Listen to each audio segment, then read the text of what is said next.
Welcome everyone to this Finance Committee, 26th August. First, apologies. Now I think we've got an apology from Councillor Forbes. Is it? And Councillor Hope. She should be ringing in shortly. So, and they may just be for part of the meeting, but for whatever part of the meeting would... Happy to move. Seconded. Right. Aye. Aye. Aye. Yes. Confirmation of the agenda. No additions needed for today. Conflict of interest, anybody got anything to declare? No? And there's been no request for anybody to join us by way of public forum today. So, moving on to confirmation of the minutes from 3rd of June. I move, Madam Chair. Second that. Seconded by Councillor Malcolm. All those in favour? Aye. Aye. Right. Actions from that meeting. Any comments people want to make about those actions?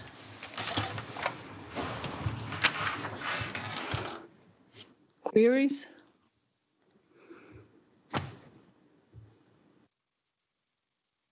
There appear to be none. That was a quick review. Right, long-term plan process and timetable.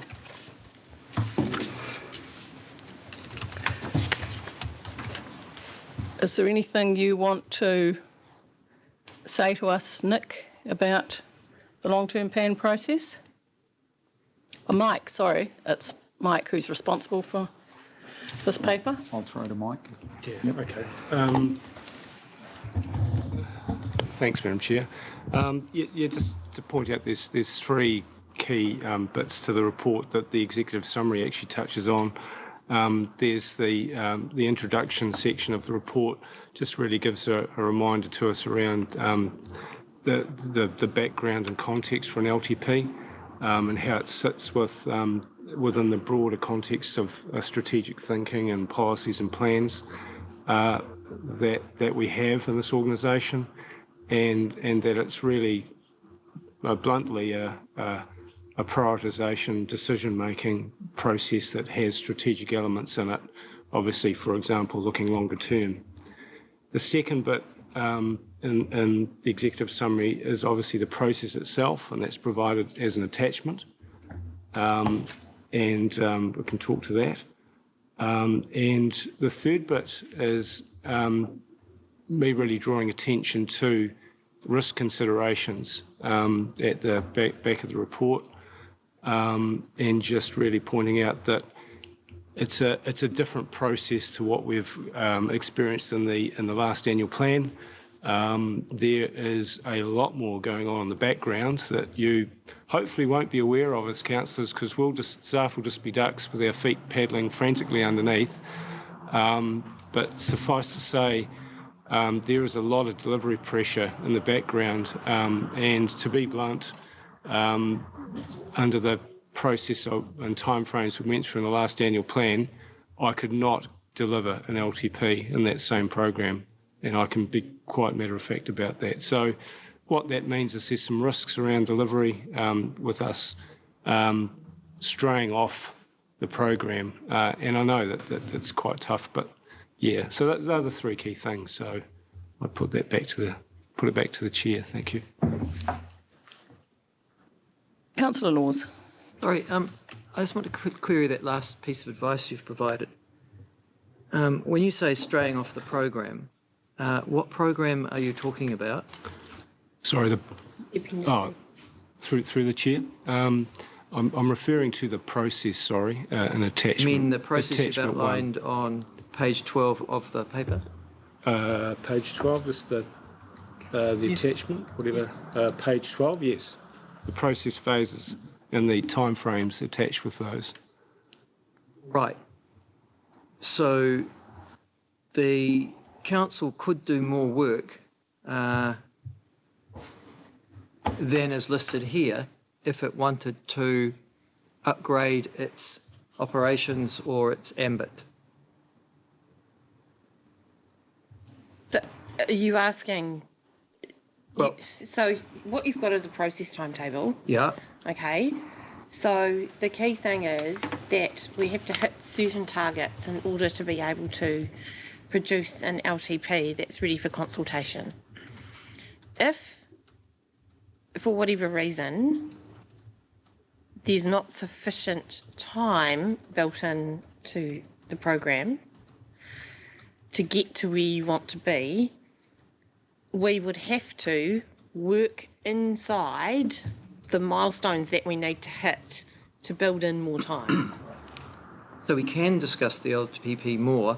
It's just that these are the timelines along. For example, I noticed that between the 15th of October and the 28th of November, which is a 5-week period, maybe six, we're not meeting to discuss the LTP. But if we wanted to meet, there's ambit within there to have further discussions and things like that. Through the chair, You could yes. do that. Yeah. And I'm not discouraging it, but what I am saying is I think what we're hoping to do is have a draft to you, within a set time frame.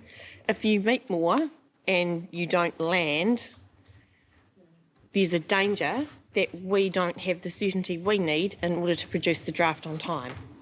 So if you want to have more discussion, my advice would be crunch that up sooner rather than later. Because I think we're a bit light on discussions for an LTP here as this process goes on. I'm certainly as a consequence of discussions I've had in the last week with colleagues, but also even just with the Minister this morning. There are things that I'd like us to be in the LTP and like to discuss. Right. Well, And tomorrow. so what I'm keen on doing is getting a bit more crunchy stuff. Yep. Well, tomorrow I think we've given you some things to think about ahead of tomorrow. Is that right? We haven't done that yet? I haven't circulated that yet, but that'll be out after this meeting. I'll Okay, get that all right. out. So we have a bunch of strategic questions for you to think about. And then Deems are going to take you through some of the key areas and some of their thinking questions that they have tomorrow. That might flesh out some of the things that we're not aware of that you might be thinking about. And based on what you tell us tomorrow, we could then look again to see if we've got enough time. Councillor Malcolm. In that period, October to November, there's from governance end, that's us putting something in there, but as staff, should staff believe that they need to consult with us, is that the opportunity there to come back to us for a meeting? I mean, there's nothing scheduled in there, but staff may say, well, we've gotten it to this stage, we need some greater clarity. And that could be, that is seen as an option. Yeah, that's right. Yeah, that's all right. Yeah. The dates that are there are the real key, if you like, decision milestones. It doesn't preclude other meetings and interactions and discussions happening in between. Thanks. Councillor Noon. So Chair ideally, Noon. sooner rather than later, that we make a commitment to further workshops prior to that 28th of November. So we need additional time to discuss, which is probably likely. It would be good that if we're able to commit some time leading up to the 28th of November for a further workshop, adding on to the already scheduled workshops. Is that fair enough?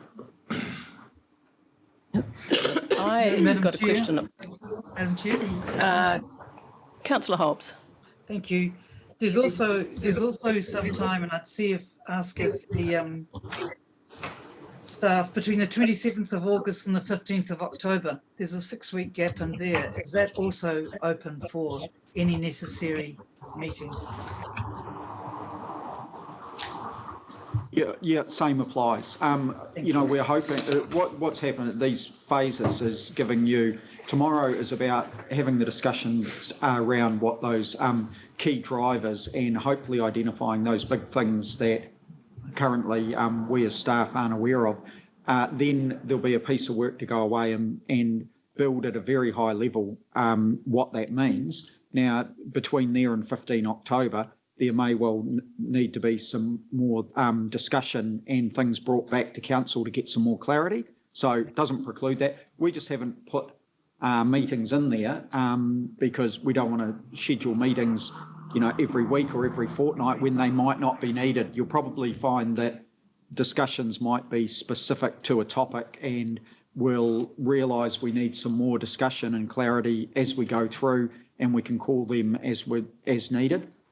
So the idea is then by the time we get to 15 October, hopefully we're seeing, you know, the basis of a high level program that we understand what that means, what the delivery, you know, the service deliveries are, very high level what it means from a funding perspective that allows the real detailed build to happen between mid-October and the end of November.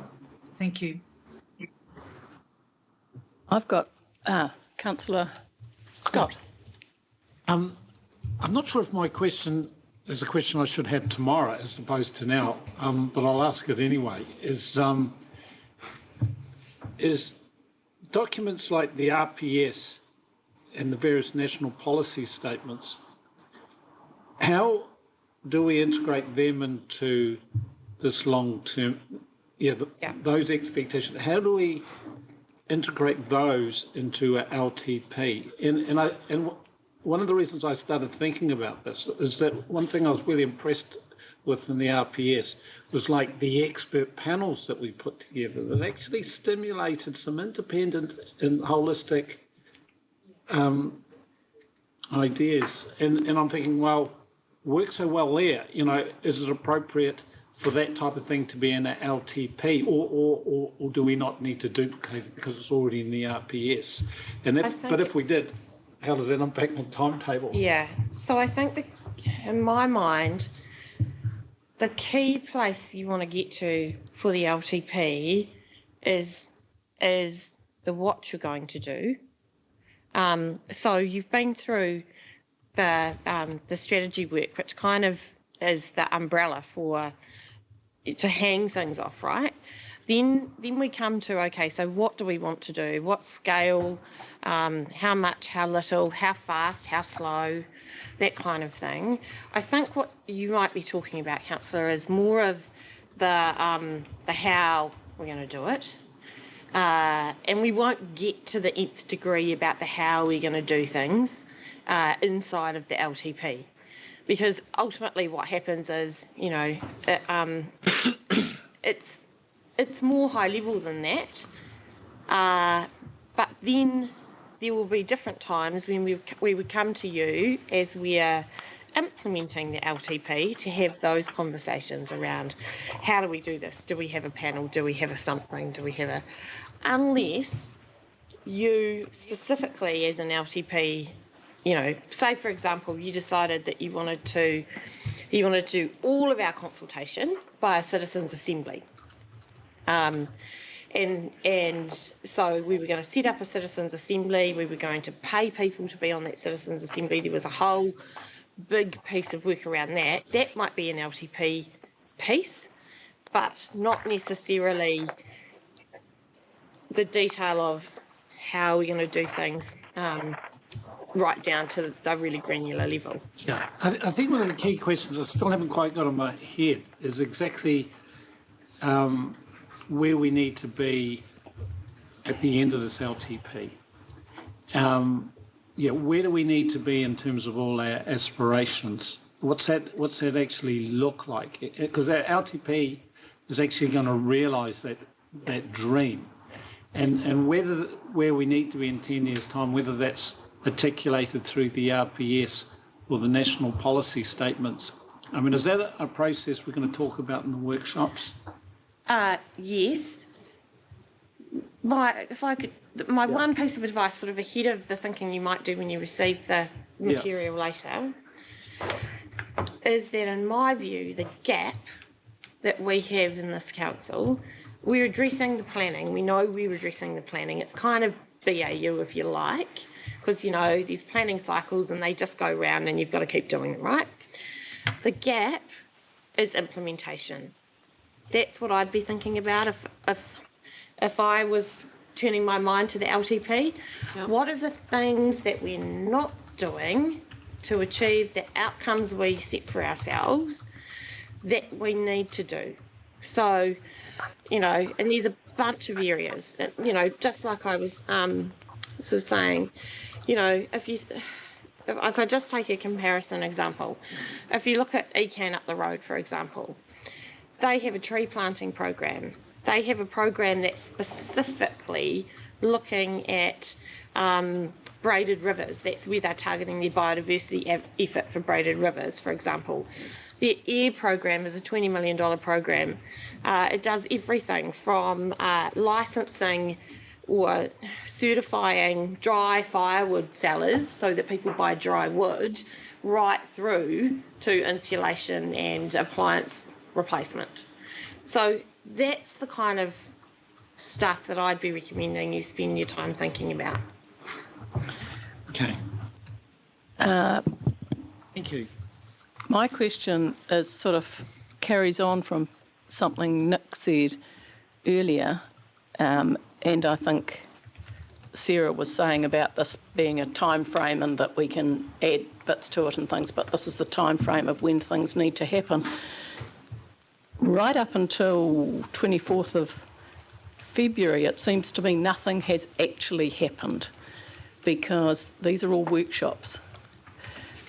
And I'm a wee bit concerned that there's 4 workshops and even including things like endorsement of a strategy and things, but up until the end of that time, the public hasn't seen us doing anything at all or know anything about what we're thinking or is hearing anything from us. And those timeframes are intended to be waypoints to allow the staff to have confidence to move on to the next level is what I'm assuming is going on here. That confidence comes from no council table decisions at all.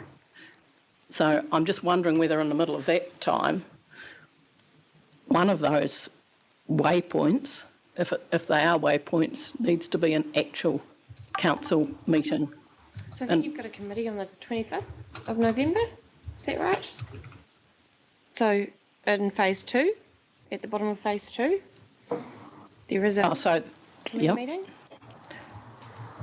So you think that's the And then the time you've got the pre-draft and the 28th of November and the 9th of December, you've got the consultation document. Yes, so you do actually have we get 3 right touch through to the points. 25th of November, by which time it's sort of heading for Christmas, sort of. Is that early enough for us to actually give staff not only an indication of how we might be thinking, but a sort of more of a, yes, we endorse that. Is that early enough for us to do that 25th of November is what I'm wondering. Well, we can add something in earlier than that anyway, can't we? But maybe one of those... have a progress update earlier. Maybe one of those workshops should be a public workshop or whatever, which would at least give some public idea of where we're going or whatever. Anyway, I guess that's for another day, but there is, it seems to me, a wee bit of a gap. We're getting too late by the time we have a decision-making process. Any other comments? Councillor Decker.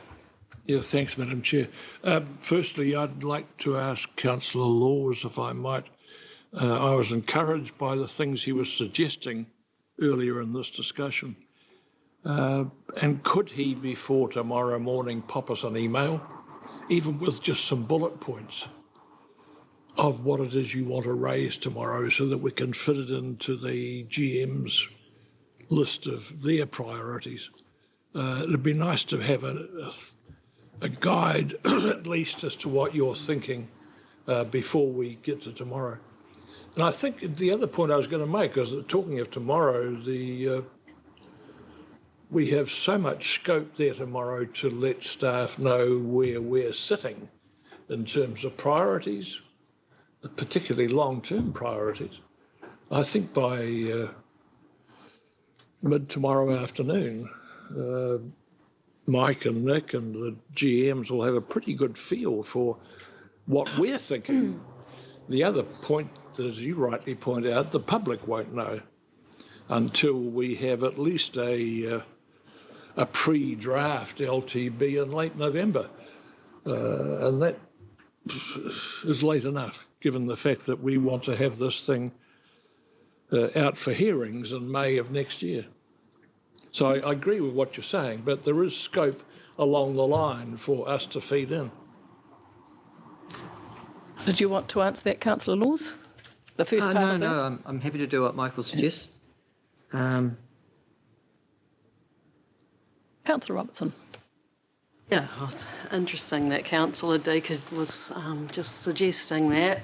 As he was talking, I was just writing a list as well of how I felt some of those implementation projects, what the key ones were, and thinking about a process for how we're going to give governance feedback on what our priorities actually are, and over a 10-year horizon as well, knowing that, we've already been through a process as well, and quite a lengthy process so far, looking at high level what our priorities are. So we'll have that data, but it's really coming down to the crunch of putting in the numbers and the timeframes for them.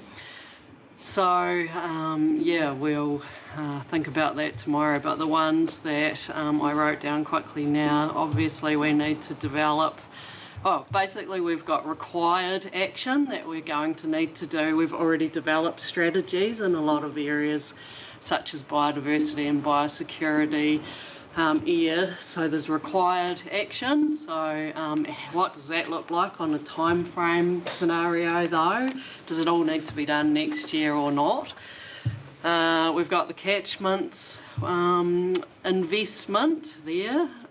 We've got Jobs for Nature funding for natural type enhancement funding nationally, and what's our role in that?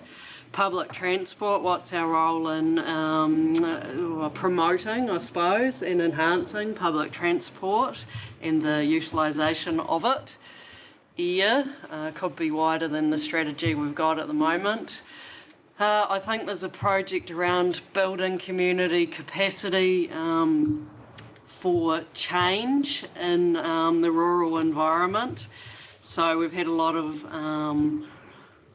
of change in the policy space recently. People are stressed and people are wanting to be involved, but they need us to show leadership and to work with them to understand what they're facing, and then to gear them up ready to participate in setting what their future will be through our planning process as well, so that people are empowered and feeling that they can actually do something, and what is that something. So that's important. And then we've got a new piece coming out around coast, I think, as well, and what does integrated management actually look like when we're talking about what goes on the land going out to the sea, and whether that's not immediately but is in the future. And obviously we've already got those ones that we have to do, and there'll be more, but that's just to spark people's imaginations and for them all to do some thinking tonight on what their lists might be. but it also illustrates the extent and the breadth of what we're going to need to do. And I know we've heard from Sarah before that really what she needs is a prioritisation of those things, because the list will be massive. So how are we going to effectively work through that process tomorrow to give some steer? Used to do it with jelly beans and just set up jars and throw your jelly beans where you want them to go. With COVID, it might not work, but we're going to have to quickly work through the process, and I'm sure that we can do it if we all do some thinking ahead of tomorrow. Yep. Thank you. Councillor Robertson, you are exactly on to what we're hoping to get out of tomorrow. I think it's also slightly more high level as well, and they're the strategic questions that will come from us. So, for example, one of the things that's really important for us is that we get clear direction from you and that you form a governance view about some of these things. So, for example, one of the questions is, what's your position on water? At a high level, do we have a joined up council position on water? What's your position on air? So it's quite, that there's some quite high level stuff that we need to look at, as well as the what do you want to do? So there's kind of two sides to it. Yeah, so perhaps that brings us back into the, if we're giving the staff a steer on something, the last thing that they need is to give them an indication at a workshop of something that when we get round the table we actually have a different view on.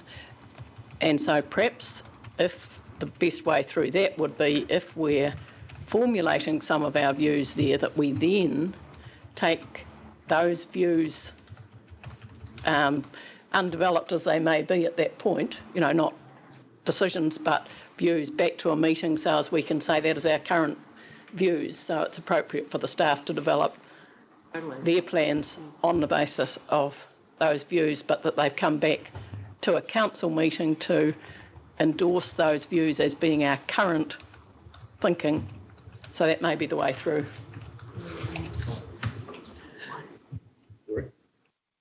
Councillor Kelleher. Just following that then, I think the proposal put in front of us here under the process really had 3 or 4 workshops, and then I think the first public we're going to see of this was 24th of February. No, So is that correct? 25th of November. Committee. Council workshop? No, committee, 25 November. Committee, 25 Bottom November. of phase 2. Committee, 25 November, right. So that is where the public were intended to see what we were thinking. Some parts. Yes. The bit there that's for the committee there is around some of the key strategies and policies that feed in, which, like you've got infrastructure strategy, the funding, so the revenue and financing, those ones were there. But the substance of the document was, yes, it goes to council and becomes public in February. There's nothing to stop us taking an update of where we've got and putting that into a meeting, a committee or a council meeting along the way, just to get a in-public sense check. It won't be formed up in the way that the document will be when it hits, the February meeting for endorsement, because that's when we're going to the full consultation. But yes, we can do other things in between. There's also the thing of, as part of this next phase, so the bit that goes through to 15 October, based on what comes out of tomorrow, in building up the view at that point, which will be by significant activity, there will be discussions and work that goes on with key players in those activities. So not the wide, 200,000 people across the region, but the key players that we interact with in those, there will be discussions and, forming a view so that we know when we have the discussion on 15 October, what those views are in those activities in comparison to what we're thinking that program needs to be. Yep. There is a level of ground truthing through that. Absolutely, there needs to, and things like the comment previously around where the RPS and NPSs sit. That work should be translating into what that means for those significant activities. So we should be getting that level of thinking and understanding in this next piece of work through to 15 October. The other question I had was just around the back end of this process, which is through to final adoption in June.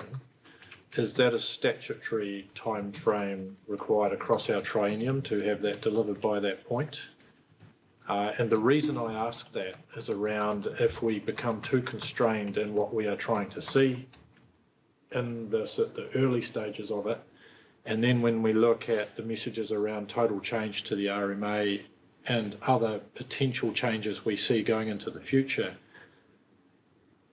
are we bound by that, or do we need to leave some flexibility around that because of those possible changes?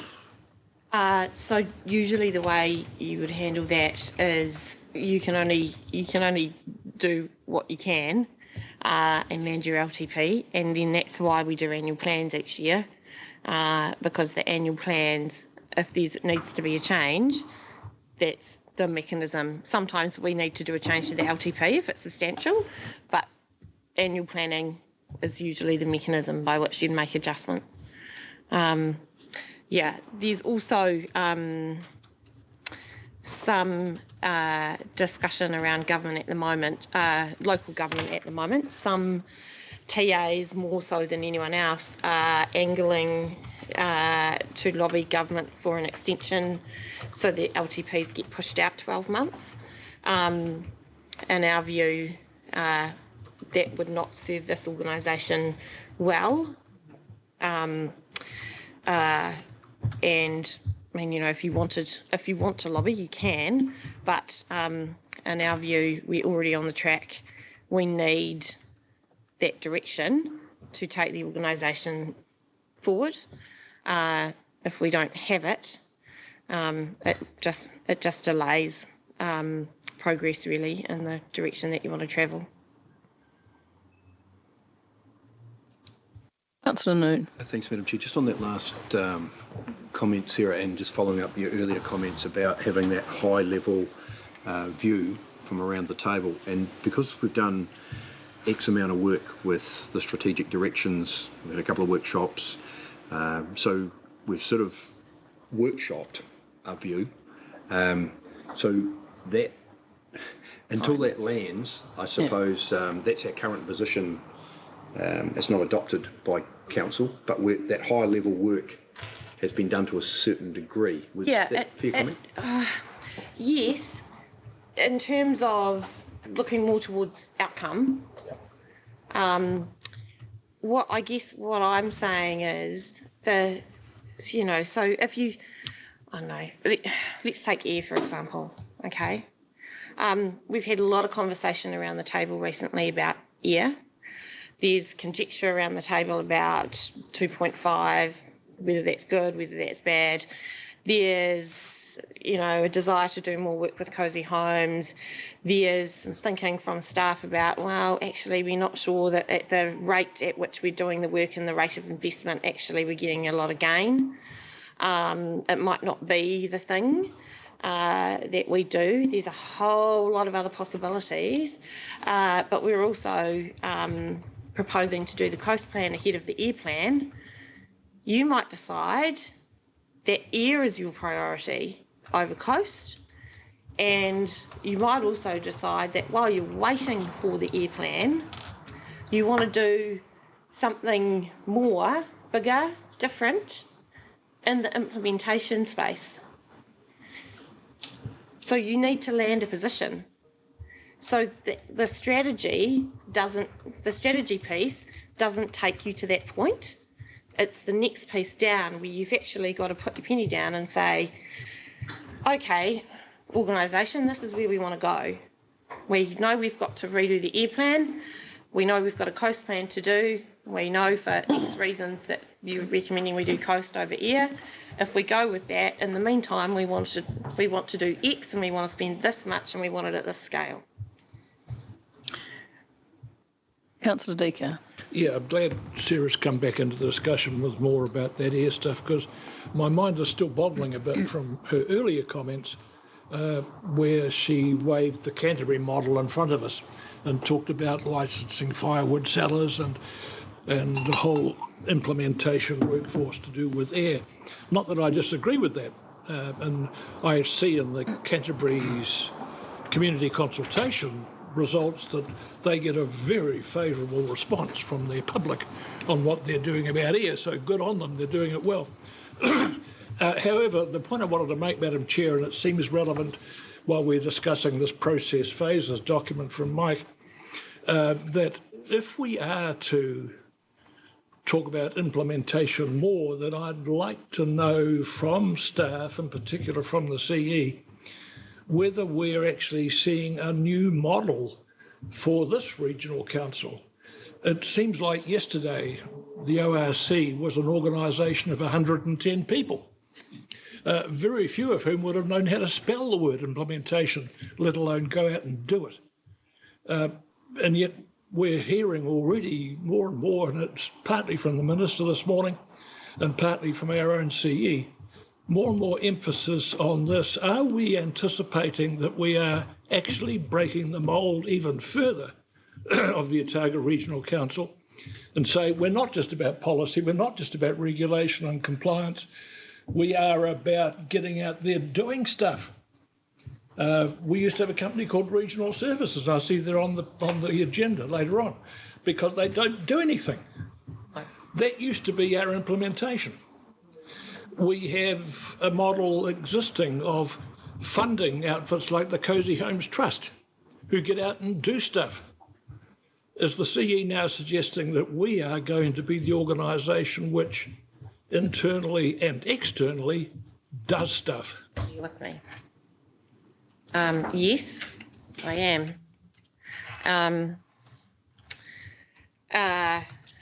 So I've been talking to you about this in various ways for a while. And I guess my appraisal of where we're at is that we've got a lot of stuff going on, but we have a government that is telling us we haven't necessarily been successful in the rate of environmental change that is expected. Our communities and our iwi partners and our stakeholders are also telling us that they're looking for positive outcomes delivered more quickly and in partnership. We've got challenges around building resilience to known and unknown risks, and we've seen that with COVID this year. And our mandate and our scope is changing. So what I mean by that is and I've said this before, we used to have a very broad mandate for what we put in our plans. And what we've seen with the NPS and the NES just landed is that has narrowed a lot because we're getting more prescription from the government about what we should do. Okay, so the level of control you have in that space is different. So the place where you go to make a difference is in implementation, the non-regulatory place. And that is the place that traditionally this council has not done a whole lot in. I mean, you know, one of the reasons why we have a gap, what the Minister was saying this morning, in Otago, you haven't applied for a whole bunch of projects. I don't have a work program that has any projects to apply for. Because we don't have, like ECAN, the air piece and the tree planting piece and we don't have that. We don't have a bunch of programs. You know, we do some wallaby stuff and, you know, bits and pieces, but we don't have great big chunky implementation programs of $1 million+ that we go and do. Or that, do you understand what I mean? Like, I think maybe we need to have a time to canvass. This is a whole new can of worms, body of work, whatever. And I think perhaps we need to find a way to bring that back to the table, but I'm not sure that we'll be here till long past the afternoon if we get seriously into that. So can I invite you to find a way of coming back to us and whether it ties in with our Yeah. our strategic aims or planning or whatever it is, find a way to bring that back to us as a bunch of thoughts. Is that fine? Yeah, I mean, actually, there's not that much more. It's pretty. I agree. It's actually pretty Tomorrow much morning. there. It's just we've got to be different. We've got to be nimble. We've got to be agile. We've got to make some investment. And my one of my concerns for us really is we've got a massive gap. We have to fill it, but it's actually going to cost quite a lot of money. Yes. Right. Park that thought. Councillor Robertson. Thank you, and thank you, Ms Gardner, for illustrating the extent of the thinking that we need to do in a short space of time, which brings me back to the paper and the question on Mike's initial comments to us, which were actually quite hard-hitting and do need to be referred to again, which were, quite broadly, that if I may have misunderstood, that he thought that it was going to be difficult to implement this process in the time frame that we've got, full stop. So, regardless of how much extra we are trying to thinking and massaging within that, I just want to tease that out as to what he's actually asking us to do with that information. Is it just that we need to keep to this time frame and we will make it, or is it that we need to put more resourcing into it to see that it can happen in the form that you've outlined? Is it possible? Through the chair, yes, it's possible, and I think we've covered just sticking to those milestones as the key points there, and the CE just saying, look, there's some challenges around decision making. And that's the territory of an LTP process. Having said that, we've been the last annual plan was pretty tough, but for decision making around this table, I think the LTP is taking it up to another level, and I'm hearing this in the debate you're having. Changing our mind at the last stage makes it really difficult for you. So if we do quality thinking up front, is what you're saying. Yeah, and look, in the report, I'm sort of subtly saying that, an LTP isn't about solving the problems of the world. You've got time, there is time in terms of we're looking out over 10 years and, while the CE is signalling that some things can happen now in the implementation space, for example, that's really cool. There's also, where we don't know things, it might mean we need to be prudent as a council. So that's the sort of pressures around decision making in a short space of time. I think the other thing that will be really important for us is we need to hear from all of you. Where sometimes it gets tricky is if we have only some of you in the room, and then we tend to backtrack because we're trying to catch other people up, or we're trying to recover the conversation, and then we go off on a different place. So having that cohesiveness in terms of having everybody here is really important. It'll be helped by bringing it back to a decision-making table, not a workshop, because workshops people can have whatever thoughts. We can do it however you would like to. Councillor Malcolm. Thanks very much to the CE. I've often thought, and a lot of people have said to me, that ORC is, while it's a good organisation, the gap is implementation. And people want us to make a difference and actually get things done. It may not be us actually doing it, but certainly being the body that gets that instigated. So, and we hear that as councillors, we need to be very clear over the next couple of few hours, really, that we've got to give our key messages and make our directions very, very clear that we want done. We've got to remember the staff has got as well as the LTP plan, they've got business as usual. So there is a wee bit of other stuff going on. They'll be reasonably busy.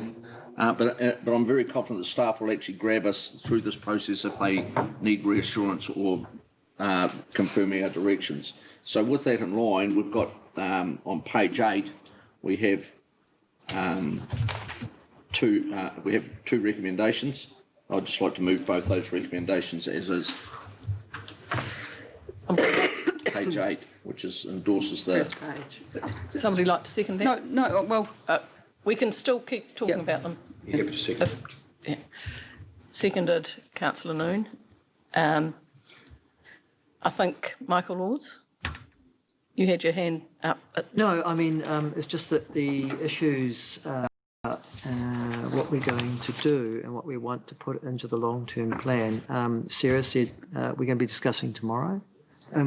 Is that part of the workshop tomorrow? Yes, it is. Okay. So that would seem to give us the ambit to have that discussion rather than continue it here. Yeah. Yeah. Councillor Wilson. Thank you.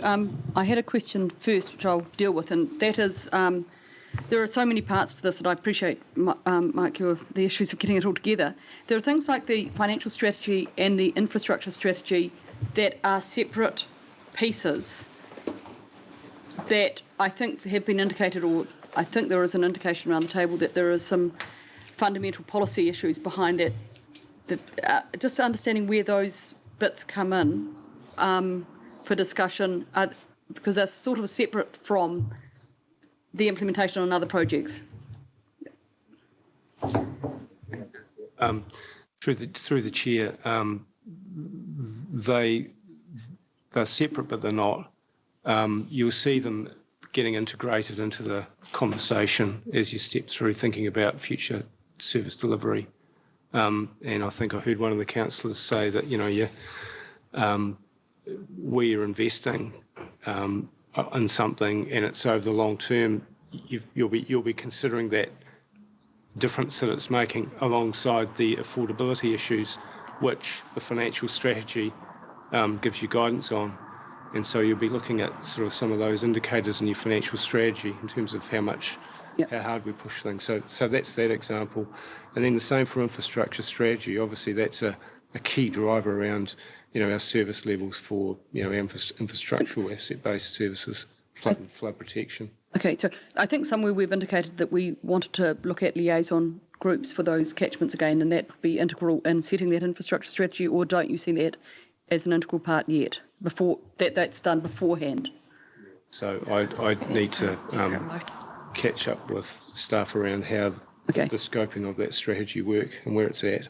Okay. So I won't be driving that, but it'll be part of this process. Thank you. And through you, Chair, just on comment on the motion, I'm just wondering if we're not, I had thought that we were quibbling on whether we're endorsing the process or whether we wanted to note the suggested process and have add a third, something along the lines that Council encourages staff to ensure that we have further meetings if we need to vary it. And that's, yeah. I was happy to add that. Yeah. Oh, very good. So, yeah. Yes. It's kind of endorsing the key milestones, Yes, that's right. mindful that we may need to add other workshops or even formal papers to council, but endorsing the key milestones might be helpful. Yeah. I was going to suggest that I would undertake to, if I turn out to be co-chair of finance in the future, have as a standing item on the agenda for finance, or it could be for council because they often happen in tandem, for the rest of this year, a report back about how things are going, or any a sort of an item that would allow the staff to bring us anything or report back to us about how things are going or whether there's anything getting in the way, or so a standing agenda item on either finance or council to do with the long-term plan until February. So I think that might be a way through. We don't need to use it if it, it's just... That would be my only concern, would just be, we don't want to take away time from actually delivering the plan into writing papers to report on delivering the plan. So we just have to balance that. Yes, just to have something so as that the public can see our thinking, or you can give... One of the advantages, it seems to me, of doing, confirming at least our thinking in public is that prevents us from having thoughts that aren't public and then having different thoughts that are public.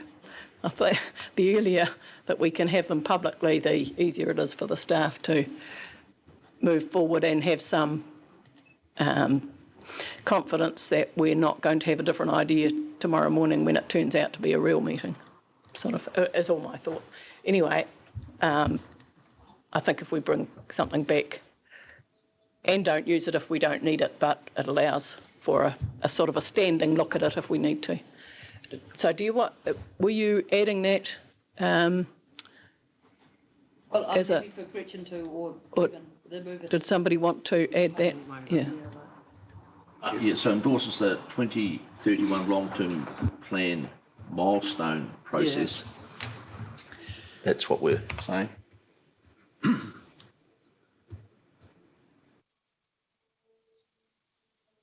It would, is the third one needed to encourage staff to ensure further meetings? As I was just thinking, maybe mindful of the need that further workshops may be required on the one.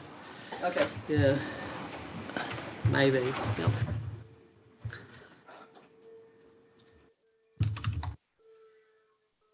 Okay. Or could it be workshops or meetings? Yes. I mean, absolutely. because Sorry, I said that initially. Yep. And then get rid of If number you're 3. happy with that. Yeah, no, that's exactly what my intent of getting it. You get rid of number 3. Right. And just So yeah, you two, that is your now. well typed. Thank you. Excellent. We'll put those two motions. All those in favour? Aye. On no? No. Carried. Right. And thank you for that. It's really important to us that we understand the process and that we engage with it and help you carry out what you need to carry out. So thank you. There's going to be a lot of work in the middle of there. Through the chair, yes, I'm confident we'll deliver. I didn't want to give that impression, but Great. there's just a lot happening and we'll get there. Excellent. Thank you. Well done. Thanks for your support. Right, moving on to Port Otago Statement of Corporate Intent. Nick, have you got anything you want to say to this? Just reiterate that, as the paper says, this is formally putting the statement of corporate intent into council or a committee meeting, so council can discuss and provide any feedback. Obviously, as noted, you already had a workshop with the port board on the SCI on 22nd of July, so there was already some comments that were made there that I believe that the port noted that that they would be going away and looking at some of those comments, from here. So obviously, any feedback from this meeting would get fed back to the port. And the only other thing was noting, as one of the reasons for the workshop, the statement of corporate intent that you see there, the port has substantially revised it, and the format and the content is quite different. And in particular, they've got quite a focus in this SCI now on sustainability, as they outlined in the workshop. Councillor Deaker. Yeah, I'm very happy with the way the SCI has come out. I agree with Nick's comments about formatting as well. It's a better, fresher, more interesting document than it ever used to be. So I'm very happy to move recommendations 1, 2 and 3 as set out on page 13. Seconded, Councillor Malcolm. Any questions? Councillor Laws. Can I take you to page 25 of our papers, but I think it's page 10 of the corporate intent, and the section is headlined Our Capital Structure and Our Dividends. The third paragraph says, and it's the last paragraph, the intention is to pay dividends within a range of 50 to 70% of the group's normalised operating surplus after tax. I don't know that they've picked up what we talked to them about, have they? Did we make a resolution on that issue? I thought, was it that? It was a workshop. Yeah. Oh, so it's a workshop. We haven't had a resolution on that. Would you like to answer that? From memory, the workshop with the port never actually touched on specifically on the dividend policy. I don't remember that there was the specific discussion, but you have a look in the appendix to the SCI. They've outlined the proposed dividends for the next 3 years, which are 10.1 million for the year that we're in now, which lines up with our annual plan, and then increasing 300,000 per year for the next 2 years. Obviously, the SCI is reviewed every year, so beyond this year, those numbers would get looked at. But the dividend policy there, that's still indicating where the target range would sit. Now, depending on where their profit is, and a lot of the work that we've done through the PwC review, obviously the dividends, of late have sat down at the bottom end of the 50%. The port is sort of indicating the levels there would be getting them into the mid-range. That was pre-COVID. Depending on where their profit is this year, that 10.1 could be at the top end of the 70%. It could be actually above the 70%. But so the two are not, the dividend policy is not a target as in that it says you shall pay 70%. It is just setting a target range. The actual dividend that we aim to receive is basically set in those negotiations that we have with the port, that from our planning perspective, we'd like to see a 10.1 million this year, which is what we've got in our annual plan. That's what they're working to, that's what we're working to. The point I make through the paper is, of course, that's not guaranteed. At the point that they come to pay dividends, they have to assess, they have to complete a solvency certificate. At any point, depending on what happens in the world, they could make a decision not to pay a dividend at all. So this is all indicative. It's showing the intent, and it aligns with what we've got in our annual plan. So that sort of raises, that's the point that I'm trying to raise. We haven't had dividend policy come to this council table. It might be something when we're thinking about the Port Liaison Committee or whatever as to whether we had the workshops, but want an ongoing communication with them. But this is a very bottom line document, and even at that level, it's an expression of intent. It doesn't, I think Nick say, and just incidentally, mid-range, it just says within the range. So it's... Sorry, Nick, forgive me. The statement of corporate intent is our opportunity to send our direction to them. Is that correct? Or it's their document. Okay, but it's our ability to... So when do we get the opportunity to tell them what we want as the primary shareholder? Well, indicatively, through this process, we'd be saying if there's any feedback that we'd like to see. Ultimately, the statement of corporate intent is the port's document. So we can't dictate what's in there, but we can give direction and feedback as to what we'd like to see there. Okay, so can we amend this or not? Yes. No, we can't. What this resolution suggests, the recommendation, gives a clear indication which says that suggests that we note any feedback we wish to be passed on to Port Otago for consideration in their finalisation, really, of their statement. Madam So Chair, we can I ask a question? can respond back to Councillor Hobbs. Do we do a statement of performance expectations, which is on the government or owner to the subsidiary?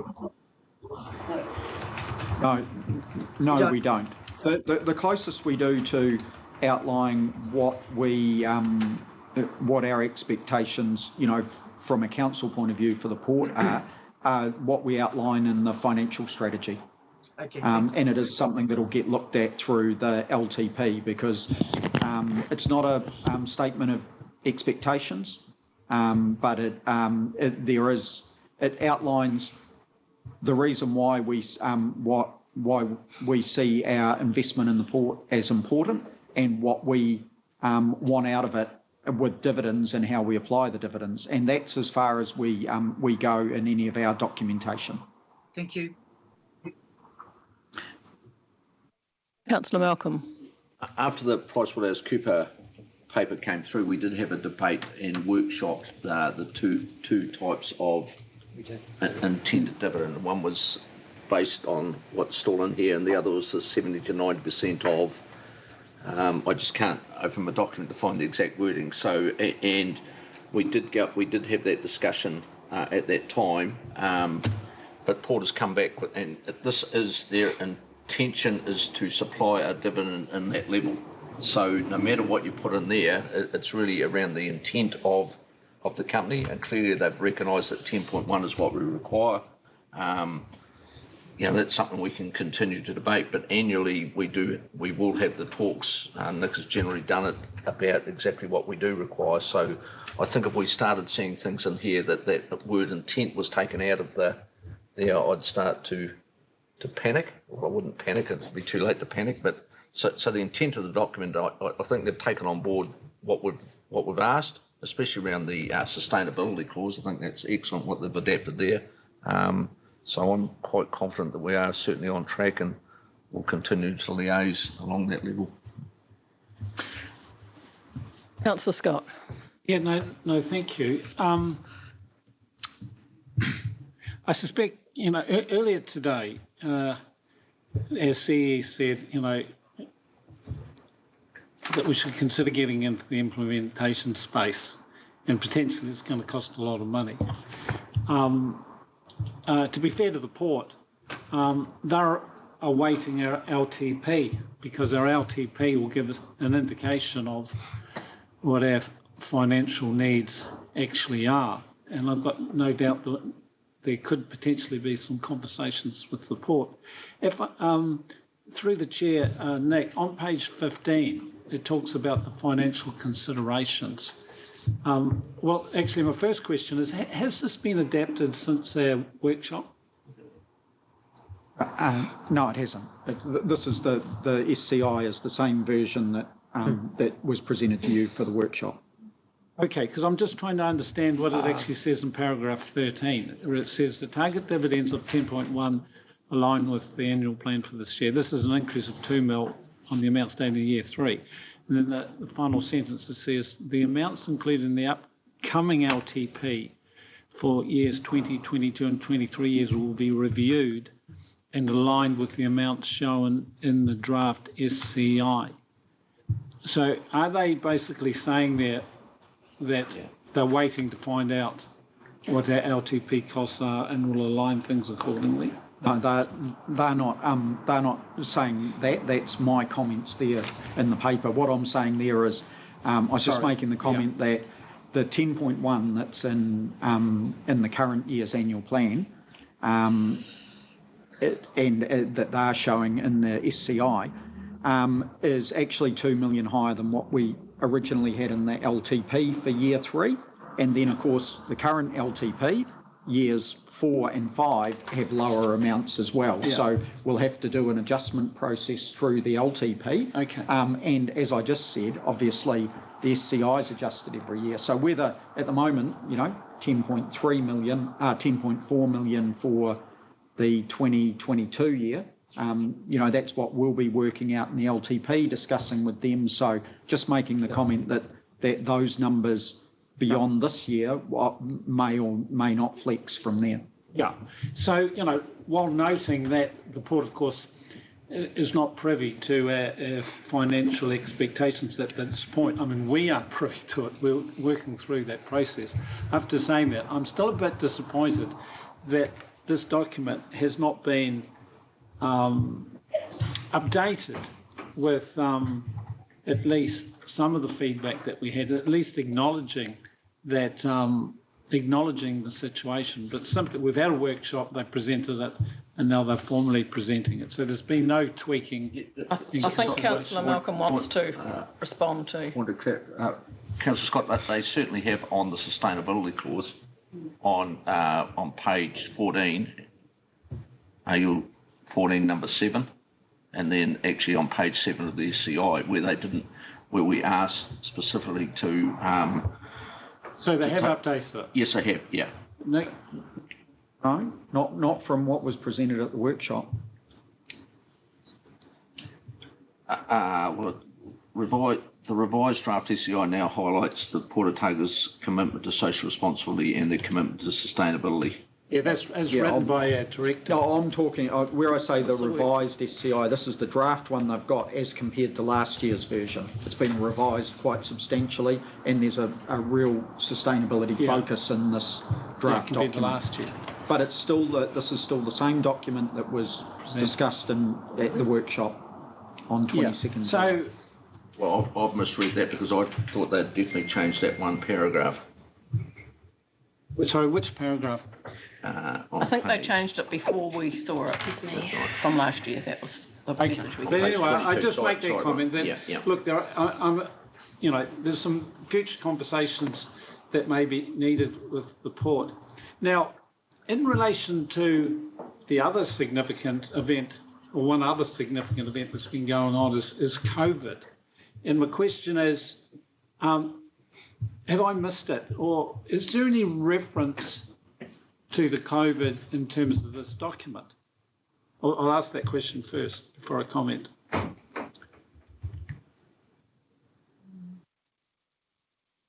Through the chair to our director. Yeah, Nick? there is. Yeah, I'm without knowing it all off by heart, I'm trying to remember. I mean, Under their port, under their cruise ship, which it says there's a note under that has changed the percentage. So which page is that? Right, I'll go to, sorry, Brian, I'll just read that for you. 21 of 102, isn't it?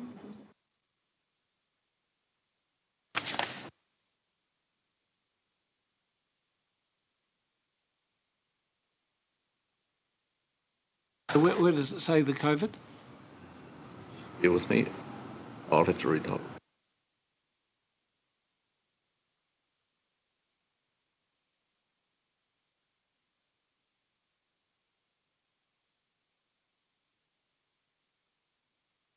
They are saying they're managing key risks, and I'm guessing that they think that that's a serious one of them. Yeah, the bottom of page 18 references. So when you say 18, is that 18 of 110? So 18 of the whole agenda. So it's about, it might be page 2 of the actual SCI. Yeah. So the last paragraph has a note about the cruise will be impacted by COVID, that it's currently on hold. Have you got a comment you want to make, Councillor Scott, about it? Briefly. Yeah, well, it just seems to me, my comment is, you got this document, and it's such a significant thing that's going on. The COVID, it's impacting on not only the cruise ships, but our industry, our exports, our imports, how we do business. And, I mean, to be honest, I'm just a little bit surprised that it's not more front of mind in terms of this document, and I'm still yet to be shown. Yeah, okay, it says on the final line, and it says Port Chalmers is a primary port for cruise ships and generally the port of call immediately before visiting Fiordland. This aspect of the business is currently on hold due to COVID-19. Yeah, okay, so that's one line. I thought it was more significant than that, the COVID impact in terms of our economy that goes through the port, of which one part is cruise ship. I just make that comment. Councillor Wilson. Thank you, Chair. I'm comfortable that we had a really good workshop on this and that the board were aligned to our thinking. The process of statement of corporate intent is vastly improved. It's not necessarily has gone as far with clarity that we may individually or collectively want, but I think it's going in the right direction. And so I'm happy with that, and I'm really happy more so about the level of discussion between the board and the councillors. I think we should be brave enough to have that in public, however, next time. For feedback, and I'm not sure that this is a question of you, Chair, or Nick, or someone, the feedback is, and I think it's covered in the processes under sustainability, where they say on page, the second bullet point on page 7 or something or other, where they adapt our approach as we better understand the port's impact and role within our social, economic and physical environments. And the question that was raised about sediment recently and on the coast and that effect, and it's something that I think we certainly have to have our eyes on as a legal duty to, but whether that feedback is one that we should be giving now, that just raise that as an issue, that whether that's sustainable in the long term. Is that feedback appropriate here? Is a question for you. Yes, I'm wondering whether there's a few issues that are sort of coming up, and I'm wondering whether we want to note that we may have ongoing discussions through the Port Liaison Committee that we can bring back to Council if we have, for example, Councillor Hobbs' suggestion, if it was described as a suggestion, as to how we move forward with our relationship. So I'm wondering whether that's a better way of dealing with that rather than giving them feedback now, to suggest that we engage through the liaison committee to I'm happy to move the first two then and note that we will use our Port Liaison Committee to give feedback for the next statement of intent or any other or any changes as required. Feedback through the Port Liaison Committee. Yes. When it suits you. Sorry? Councillor Deaker has moved. Right. Okay. Councillor Deaker? Well, you've anticipated me because I didn't actually have my hand up, but I'd like to now. Say because you moved this. I moved it, but I just wanted to follow up Councillor Wilson's comments. Minister Parker this morning, I think, gave our chairman a copy of the report he had been reading in the plane coming down here, which referred specifically to siltation coming from Port Otago's dredging activities, damaging the kelp beds along our coast. Now, I think they need to see that paper as quickly as possible. And it would be remiss of us if we didn't pass it on to them as quickly as possible. Simon, yeah. They didn't, Peg. So were you feeding into Councillor Wilson's suggestion of a change? Yes, of changing number 3 to note that we would provide feedback through the Port Liaison Committee. Well, I don't care how it's done, but if our chairman gives the Port Chair a copy of that report, that's all I'm seeking. You've got it there. Great. Okay.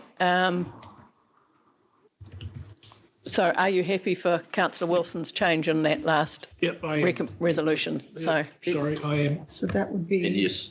Notes that we will provide feedback via through our Port Liaison Committee to the Port Otago Board.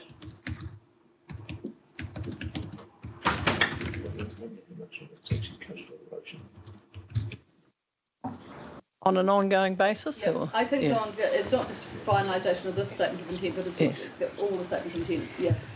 So and I think it's better to have one. Sorry, and the reason for that is that I think it's better that we have one conduit of information rather than just changing the statement of corporate intent. I have very good faith that will be a proactive way of dealing with it. So, Councillor Deaker, are you happy for those 3 to be your resolution? Yes, I am. And it was seconded by Councillor Malcolm. Are you happy? Yeah. Right. Moved and seconded. All those in favour? Aye. Aye. Carried. Right. Just noting that Councillor Hobbs was trying to say aye, but thankfully has her mic off. So yeah, I'm just wondering whether we can use her hands so that she can indicate her position. Yes. Can you just wave when you're saying yes, or when you're saying no?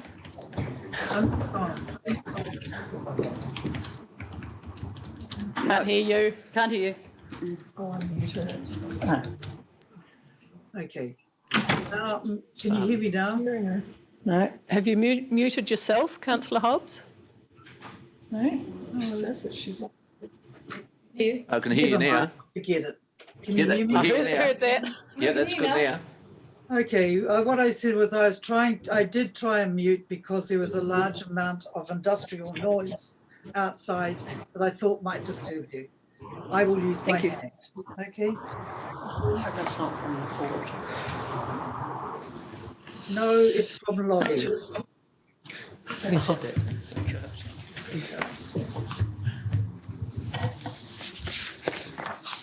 Right. Are you Councillor Calvert, may I say something? certainly Just can? going to ask about Carmen. Thank you. I can Councillor hear too. Hunt. So, hello, Yes. good morning. The power hasn't gone off yet, which is quite a relief. Been waiting for it to happen. So until that does, and you're obviously wanting us to confirm, or I'm quite happy to just unmute at that occasion too, just to let you know. Right. Excellent. Thank you. And So I am sorry I here. wasn't No, you're listening for fine. you properly. No, you're absolutely fine. It is off on mute. So I'm sorry if there's any noise coming through before, but when it's appropriate for me to say something, I'll unmute. Excellent. If you can watch out for me for Councillor Hope, because I... So she's on the phone, so I can't Yes. do anything with her. Yes, or just remind me that I haven't. Will do. Yes, ma'am. Whatever. We're moving on now to Port Otago Constitution, I think.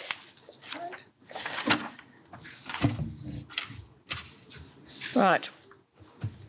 Would you like to talk again to, is that Peter or Nick?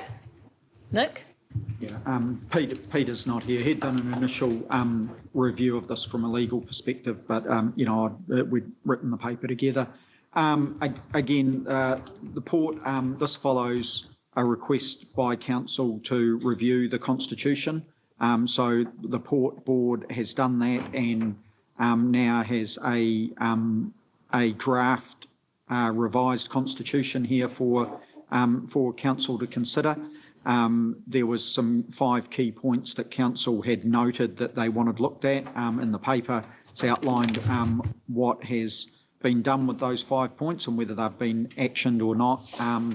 And one of the key things was that there was a general requirement for the constitution to be updated, so it was more fit for purpose. It was noted that the existing constitution has been in place since 1997, so it is relatively outdated. The constitution has been brought up to date and is simplified.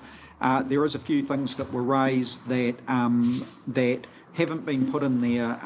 They're not considered matters that necessarily need to be in the constitution. In the next steps, which is paragraph 28, there is just a note there that a recruitment process guideline for external appointments, or guideline or policy, is being developed, and we're planning on reporting that back to council next month. So some of those things like maximum term and the such could be dealt with there. But some of the other key things that were in the previous constitution, like the maximum age of 70, have been removed. And then some of those, if you like, just more operational type recruitment things, we'll look to incorporate them into the guideline that'll come to you next month. Councillor Wilson. Thank you for all of the work in this, Nick. I'm really happy to move it as is, and whenever it suits you, Chairperson. I would note that I hope with the next steps, however, that we don't necessarily have to go and reinvent the wheel. There's other councils that have done some of this work and thinking and have got clear and good guidelines on that stuff as well. But yeah, and certainly appropriate that those issues aren't dealt with in the Constitution, but are guidelines to the council itself. So I agree with that proposal, and I'm very happy with the work that's happened. Thank you. Councillor Laws. Can I take you to clause 19, please? It was the one that struck me as really a bit odd. It's in the Constitution currently. Why are we taking it out? The rationale would appear to be, well, we just don't think it's appropriate. You can handle it separately in policy, but I think it's very important to put into our constitution, and I don't think it should be taken out at all. So there is no good rationale to take it out, in essence. It was put there back in 1997, God, how long is it, whatever it was. It clearly signalled an intent that we wanted New Zealanders to be in control of our company. I'd actually strengthen this, if anything, and try and ensure that at least 50% of the directors should be Otago domiciled, but which they currently are. But I would like that strengthened. I think it's really important to know the community that you're servicing, and that would be a means of doing so. So I'm struggling as to why you would take this out of the Constitution. I think it sends entirely the wrong message, and I can't see that it's been a practical impediment to the to the board operating over the last God knows how long, 23 years.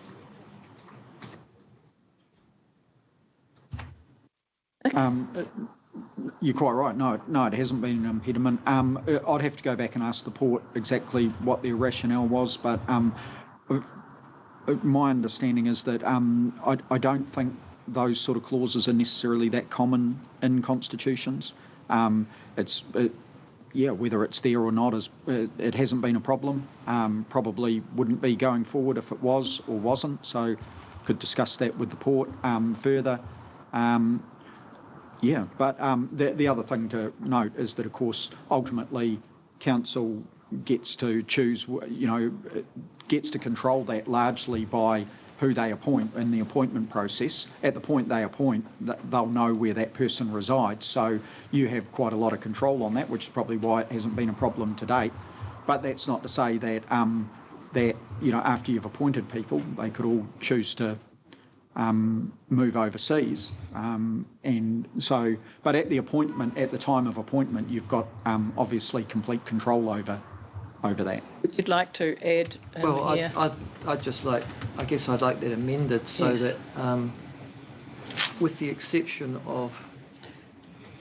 Would you like to change to say that we notes any additional changes they wish? Yes. Oh, well, I guess then I'd like, with the exception of the domicility clause, that the council approves amendments to the Constitution. It's been moved. Sorry, again, just to explain to colleagues, we've got no rationale to change. Yeah. I understand the rationale to change every other clause, but with that exception.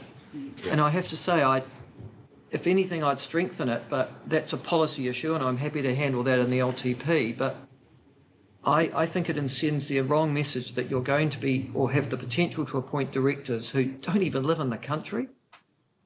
I mean, there is no possible way that you could possibly know what the Port of Otago is doing and the aspects of its operations or the ambience of the community and its liaison with the port if you're going to have directors that are resident overseas. It's just bizarre. From a legal point of view, it sends a different message taking something away than it did not putting it in there. But it's already there. I'm saying that taking it away sends a message that we now want something different, whereas just leaving it there isn't the same sort of message. Now, Councillor Hobbs, I've lost my pen. What have I done with my pen? Sorry. Yes, thank you. And then Councillor Malcolm, and then Councillor Hobbs. Really disagree. Oh, not again. I have unmuted, so it's fine. We can hear you. Controller. Fine now. Is it fine now? Yes. Yeah. Thank you. It's really exasperating. Sorry, I lost my point. I object to two things that have been said. One is about making a preference for Otago people to be here. This port, as it says in its statement of SCI, actually is the largest port in the South Island dealing with X, and that happen to be tourist ships. And there may be Y, and there may be Z. So just to talk about Otago and not to talk about the stuff that comes out of Southland and goes through this port, or the stuff that comes down from South Canterbury and goes through the port, is, I think, far too narrow. The second thing, I just make this observation, that in many of the private companies running out of New Zealand and owned by New Zealanders, there are lots of overseas directors domiciled overseas for the import of actually having a different perspective, which I think is very useful to New Zealand. Otherwise, I think we tend to be so blinkered that we become moribund. Thank you. Councillor Malcolm. Yeah, and just further to that point is if you read the second sentence of 19, which is reference to where directors can reside should be excluded from the Constitution and be included in separate policy or guideline. And I think that's actually where we shape up where we want our people to be from, if in fact we do want to restrict that. So the clear intent that I understand that when the Constitution was reviewed, that clause was more an operational part, so it goes into the operational policies and guidelines that go with the Constitution. So that gave me comfort that that would be removed. So I'm comfortable with what they're doing there. Any other comments? I think Councillor Scott. Just make the point. Look, I don't disagree with many of the things that was actually said in relation to the ordinarily resident. Just make the point, though, a couple of times it was inferred that where a director resides can be part of the appointment process. But, of course, you know, these directors are there for potentially, say, 3 terms, and so their circumstances may change, You know, so they're in Dunedin or Auckland and they may want to spend a year based in London but still be able to fulfil their, directorship. And in relation to Marion's comment, like it's saying at least 3. So potentially we still get the international diversity, but in the order of half the directors would ordinarily be resident. I just make that point. And I don't disagree that it could be addressed in policy, but, it's all good. Good point. Thank you. Sorry, I've moved the motion. Have you got the motion? Did you move by Councillor Wilson? Yes. Did you move it? Sorry, and I'm seeking an amendment, am I? Yes. I'm about to ask Councillor Wilson whether she is happy to keep that motion with that amendment or whether it wants to be a separate. I think it needs to be a separate one. I'm happy with it to be in the guidelines. I had, like Councillor Malcolm, read it as an appropriate alternative mechanism that we deal with in a different way. Could I just wonder if we could go back to the port for some feedback along that may satisfy other councillors that the rationale behind removing that clause. Yeah, that would be the opinion behind it. We haven't yet heard any reason why they want it gone beyond the people don't usually have it there anymore. Correct. So that means we can't approve the Constitution changes today. 5 on the table until council meeting tomorrow. Approve it subject to the changes being made. Not prepared to do.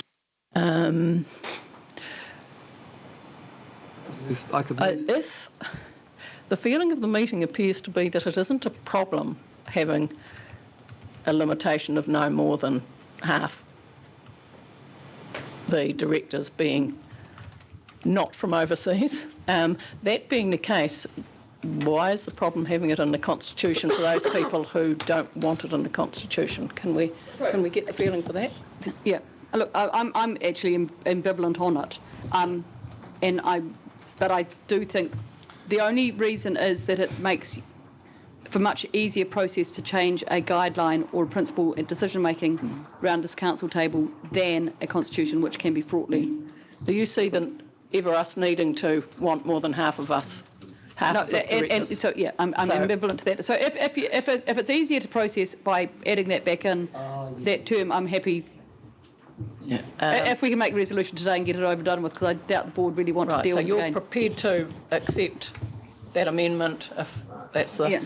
Councillor Malcolm. Look, I think this is actually not, if we put something in there that we want changed or feedback on, this is what they're asking for. This is That's about, exactly right. Yeah, this is about, we've received a report, they've got the constitution, we want some clarity around the reasoning behind taking that clause out, so that's what we're asking for at the moment. They're not automatically going to confirm the constitution if we have feedback that requires comment. No, Is that correct? Yeah, you could, if you were happy with it as it is. Correct. You could approve the constitution, and then the port could go through and That's exactly right. and file it with the Companies Office. But if you've got a step that you want to do, just to clarify and make sure before you go through that, we can go back and do another step. We could also approve it subject to that change, and if they're happy with it, they would then be able to file it. I mean, the motion that I was going to frame was that with the exception of the domicility clause, that we approve the constitutional changes that they're seeking. As I understand, the legal status is that the constitution belongs to the Port of Otago. It doesn't require to be approved by us. They've come to us to seek feedback or to seek our input into that decision. Is that correct? No, constitution change requires 75% shareholder approval. Right. Yeah. So it does have to come back to us to be formally approved. Yep. So if we send it back to them, it's still another meeting at which we approve the constitution. Yeah. Not if we send it back to them saying we approve it with that change in it, which would allow them to accept us doing that and file it. I'd probably just need to check that, because it's probably better practice that you actually approve a final version that's in front of you. Right. Yeah. Okay, well, if they're urgent, we could do that this afternoon, because they could put in a change of clause and we could approve it this afternoon. It won't happen that quickly, because obviously we go back to the port. The port board will want to look at that. It's not a matter of just sending it down to the port for them to, for the CE to have a look at. This is actually a matter that the board's got it to the point. The board has given the draft as it is, and they've endorsed that. So they'll want to actually consider the feedback, and if a change is going to be made, they'll make that decision. And there's no hurry. Having said that, we can send back send back our approval subject to that change, and then they can look at it and decide whether they're happy. Yeah, I think so. They're asking for So approval. you're not changing anything. You're just going to give. Okay. Mr. Donnelly will give them the feedback around that clause, I presume. That's what they're saying, isn't it? Okay. Yeah. Is that correct? Do we want to, however, mention what that feedback is? Because that doesn't say what. Yeah. So let's change that number 2 to add in. I think it receives this report and give the feedback that we wish to keep a domiciliary clause. I don't want to keep what was probably written in 1997, which will look quite archaic compared to the rest of the new wording of the Constitution. So you want, it will have to be include a requirement that at least 3 directors. Yeah. Or at least half. Keep the intent of the existing Yeah. domiciliary clause. And if the intent would be. Yeah. Yeah. I'm happy with that, Madam Chair. Right. Good on you, Liz, trying to work that out. I don't think that's actually, no, it's not. That's not a word, no. Domicility. Yes, it is. Oh, that's docility. It probably is a word. Yeah. It's not liking it, but that's fine. We know what we're saying. Yeah. And so do I get rid of number 2 then? Yeah. Okay.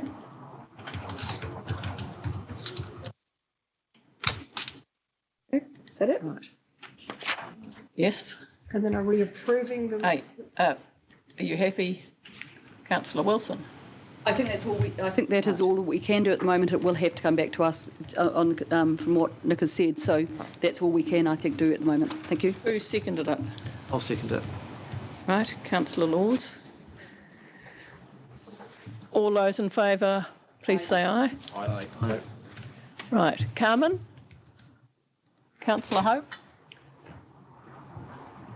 How's gone? Ah, okay. We'll just assume that No, I'm she's here, out. just saying aye, thank you very much. Excellent. Marion's Lovely. Yes, Marion's waved. I've got Marion's wave. Excellent. Right. Page 44. Yes. Implementation companies. This is pretty exciting. Happy to move. One to six. 1 to 6 Seconded. is seconded by Councillor Malcolm. Any comment? Those in favour, please say aye. Aye. Aye. Thank you. Passed unanimously. Right. Moving on to 9.1 activity review. Who would like to speak to this? Jasmine, Mike, Nick? I just asked before they do, Madam Chair, that of the 21 to do with clause 6, can they tell us what the not achieved are so that I don't have to read the entire report? Oh, they've got them here. Oh, where are they? Oh, Oh, sorry. sorry, there they They've- are. Over the page, they've got it. No, I did say that out loud. No, he didn't say it out loud. He can just read further. Sorry, thank you very much. He said, just in case I haven't done it. Oh, is that what I said? Yeah. Thank you. Well correct. It's got rabbits in there. Right, Mike. I'm sure that's what we wanted to hear. Mike. Michael, your lovely rabbits are in there. Oh, are they? I didn't read this. I've got You're it reading it. I think we already figured that out. No, I haven't read it. I'm sorry. Shh. Don't tell everybody. To be honest. But it's good to see someone's reading it. Through the chair, this is the final quarter for 1920. The background report, there's a couple of just things to point out. The attachment feels a bit different because we've actually landed the draft annual report a month earlier, and so I'm pretty pleased about that because I promised that I would do that a wee while ago, and you're starting to see some improvements coming through in how we do things. So Thank you, Mike. yep, and you'll also not that you've got the last annual report in front of you, but you'll see that this one's a lot fuller and more complete. And the other bit is that the full annual report comes through to you on 30 September, and so you've got some time to consider the draft over that period. Looking at the performance, the next section, performance against levels of service, the table that you find useful in each quarter is actually, and my apologies, is actually buried right at the back of the report on page 93, and that gives you that nice summary that that you find helpful around the exact measures, the targets, and how we've actually been tracking for each quarter. It feels pretty similar to quarter 3. There's a bit of movement there. We've still got that around 80% of achievement or partially achieved, as reflected in as listed out in paragraph 6. So I just really would open it up to the chair at that point for any sort of questions. Thank you. Councillor Scott. Actually, I wasn't going to ask a question, I was going to make a statement. Is that okay? That's fine. Yeah. If it's short. Why does it have to be short? Question time, I thought. Got 5 minutes. Yeah, I've got 5 minutes. Look, and I'll try not to repeat myself from what I've said on the previous times, but look, the actual structure of this report I think is good, and as you said, you've fleshed it out, and the summary's good, and so forth. But seriously, guys, and to be fair, I had a chat with Nick prior to this meeting, and I think we had general alignment, but it certainly seems to me that we need to do better in setting our measures and our service statements. Okay? And what Nick informs me that actually the time is opportune that we actually get the opportunity to do this through the LTP. So, you know, at some point as a councillor, I'm going to be looking up here, but at some point I'm going to try to actually look a bit further down here just to see what's actually going on. Because fundamentally, a lot of this is inputs focused. It's inputs focused and not outputs focused. So let's go to my hobby horse in terms of fresh water. You know, the service statement says water equality across Otago is maintained and improved.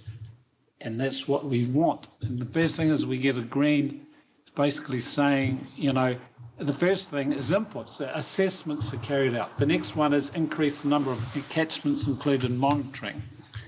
The next one, is implementing research and studies, and the next one, which is Amber, and the next one is develop good management practice was going on.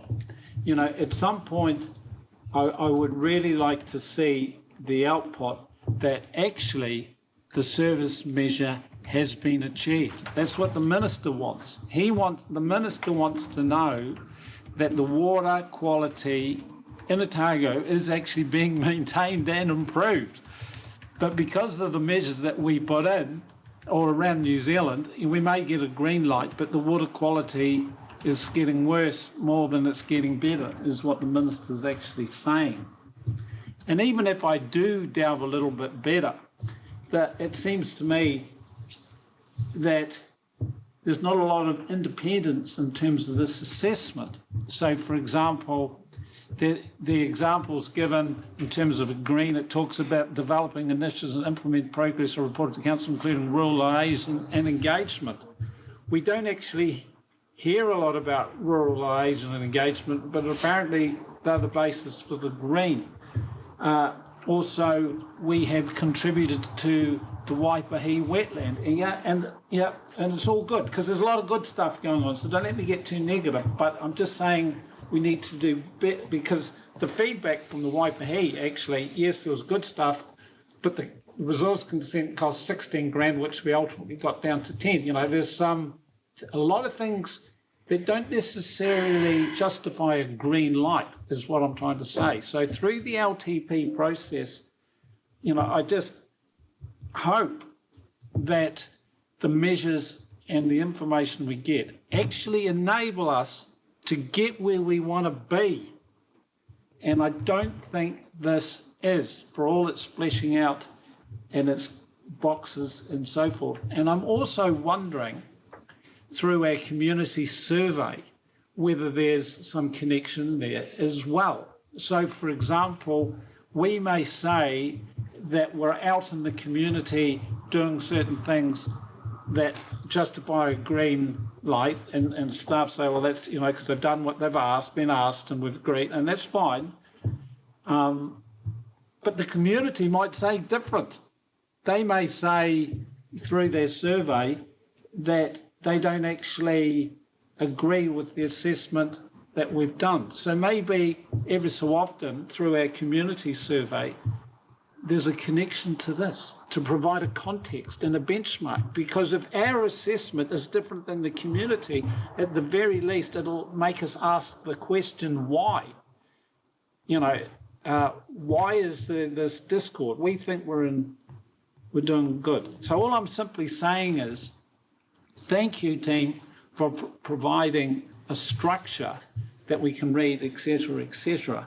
But please, in the next iteration, let it become more of a vehicle for where we need to go. I'm going to interpret that, Councillor Scott, as a question, being the question of can we have input into those measures and can they feed into the residents' opinion survey and the long-term plan documents or the annual plan documents for the future. Yeah, that's a good question. Is that the question that you're asking? We got there in the end. So through the chair, can I give some confidence around that? The council strategy team have already done some neat work, preparatory work for the LTP around an outcomes framework. Whether that will get implemented this time around, I don't know, but there'll definitely be work on it.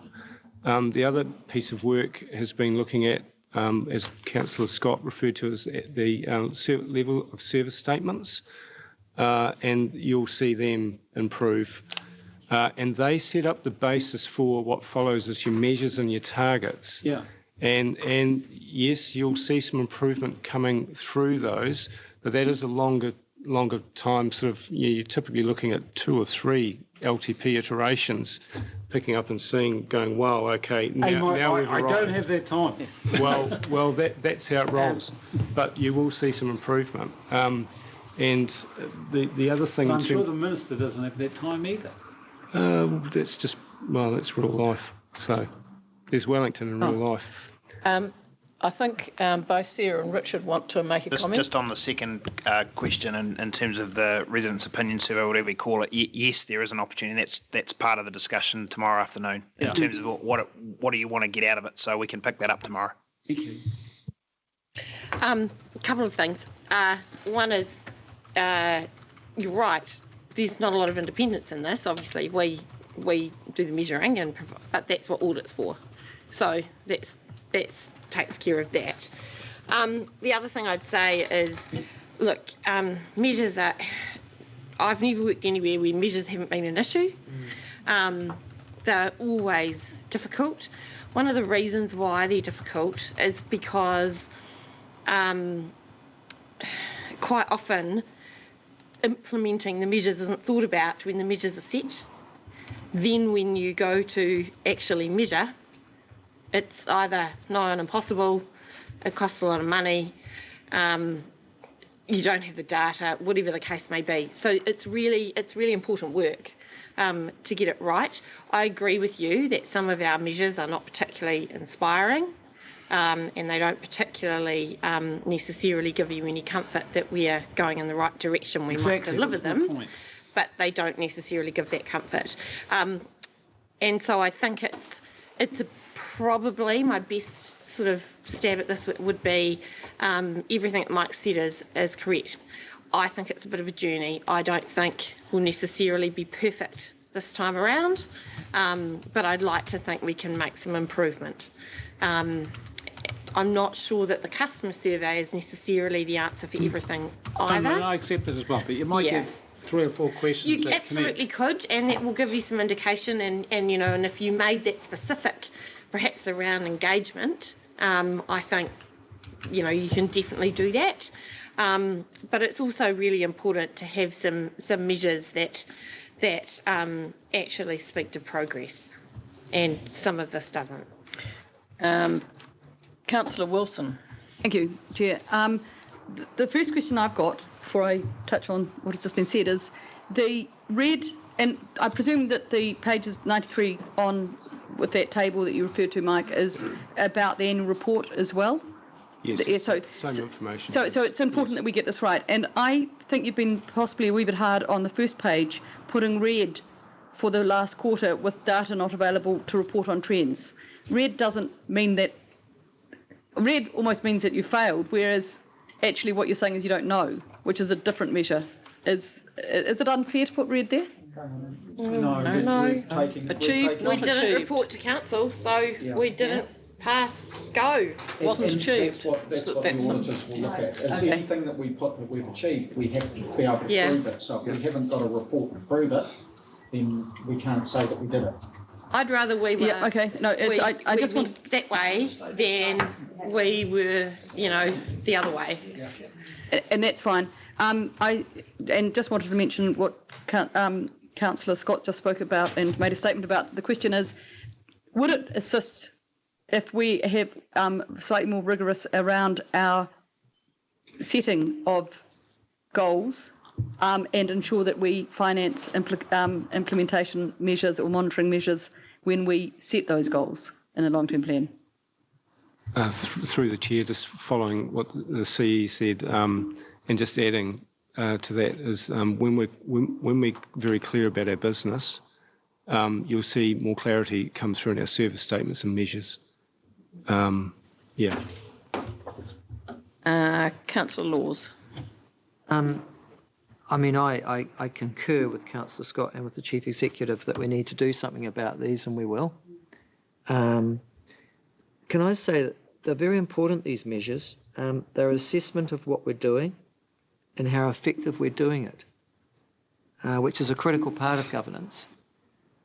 So we need some form of annual measurement that says, have we done what we're meant to do?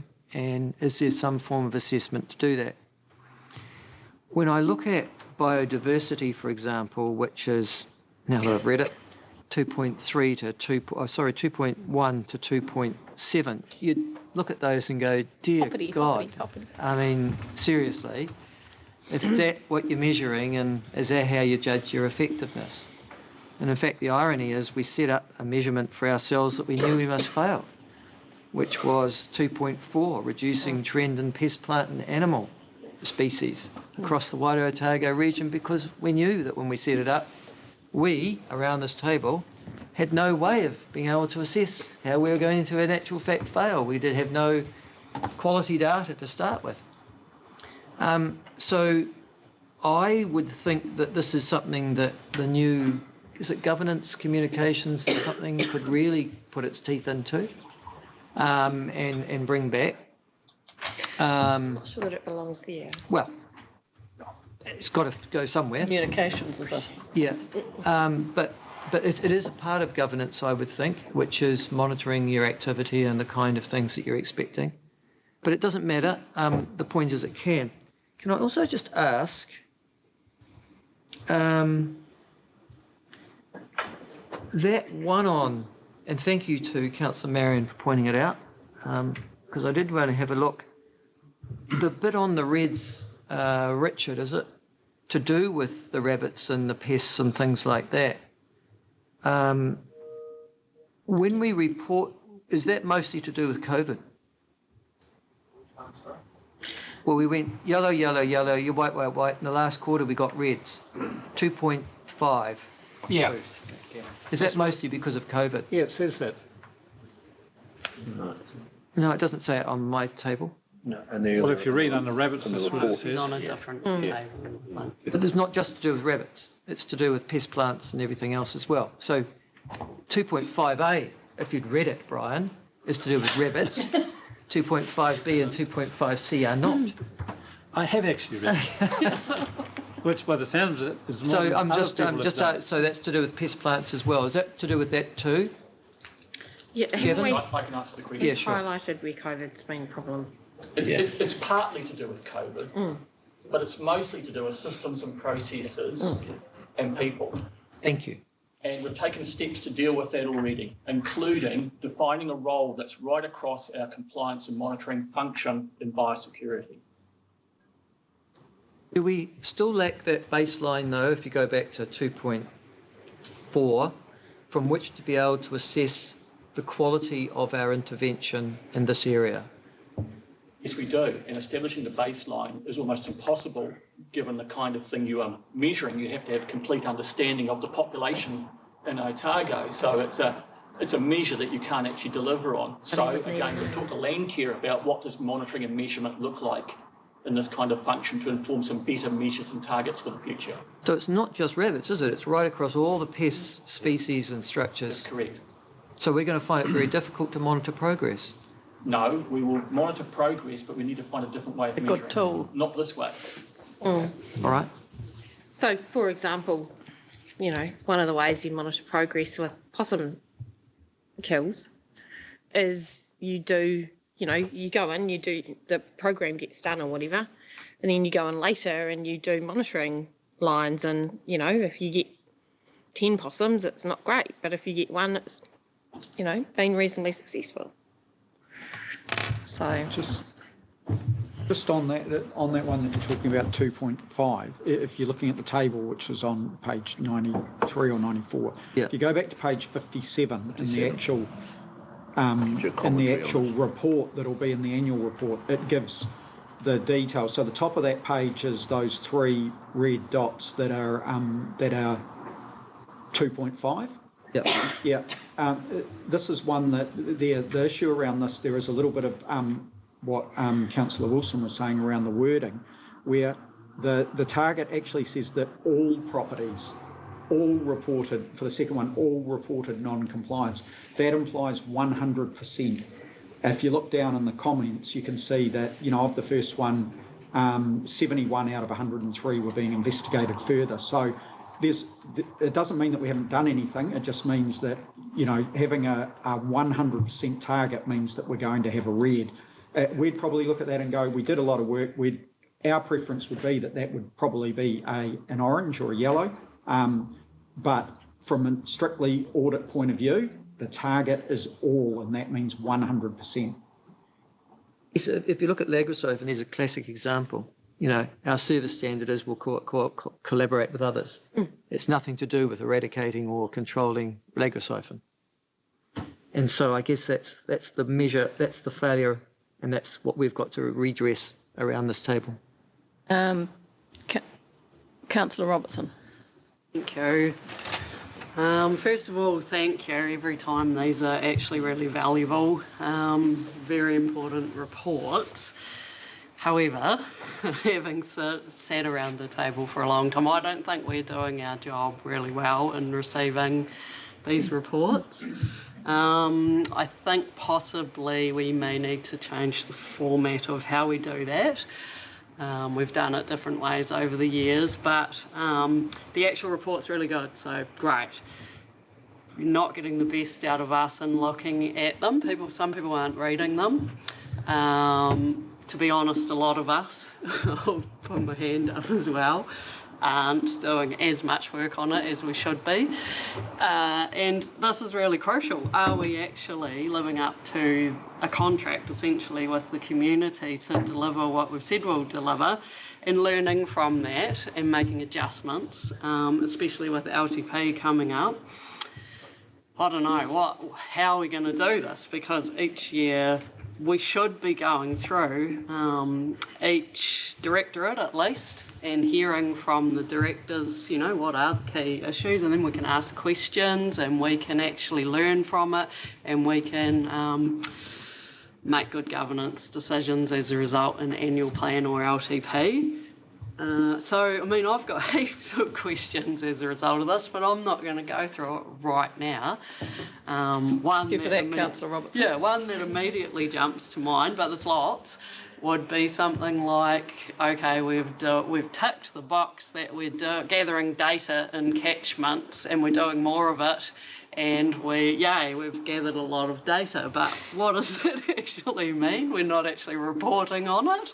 So we've got more info on catchments, great, but we don't see it, and neither does the community. So that's just one. But I just think there's a real opportunity that we're missing, and if we could I'm not putting any blame on anyone except for ourselves, that we're not using it as well as we could be, and we need to lend our minds to that. Yeah. Councillor Kelleher. I think we're beating ourselves up a little bit here over this. It's a snapshot. When you look at the 4 quarters of the year, given what we've been through this year, the workloads that we currently have, the short staffness, the COVID situation, the fact that the known ones are there in red, and we know that they were most likely to be red anyway, the likes of pests and issues there, the fact that the others are still tracking and still in the green. Maybe we need to be more specific so that the summary and how we is more understood. But overall, I think as a snapshot, it's actually showing, well, what we've been through for the year. Staff have done as good a job as they could have done, and there's a lot we need to work on those known ones to improve. Councillor Kelleher, would you like to move that the Finance Committee receives the attached draft? I certainly will. Councillor Wilson seconding that.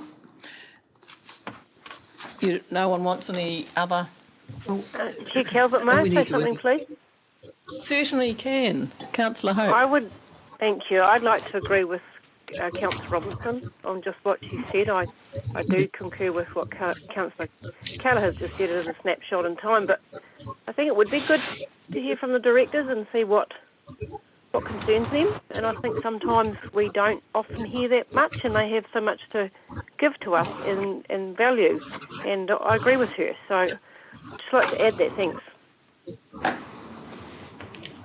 Yeah, I'm a bit concerned that we're just going to receive the report and it's going to die somewhere. And that's the end of I was going to suggest a second part of the recommendation that acknowledges that we take some responsibility for not getting in amongst this, and that we have a thought of a way forward I'd move to support our staff and what they're doing. Well, to support Councillor Robertson, Scott and others around our table, I think we need a separate workshop to develop revised service targets, to be perfectly honest with you. Great. Isn't that part of the long-term plan? No, but do one specifically on this issue that has our managers involved.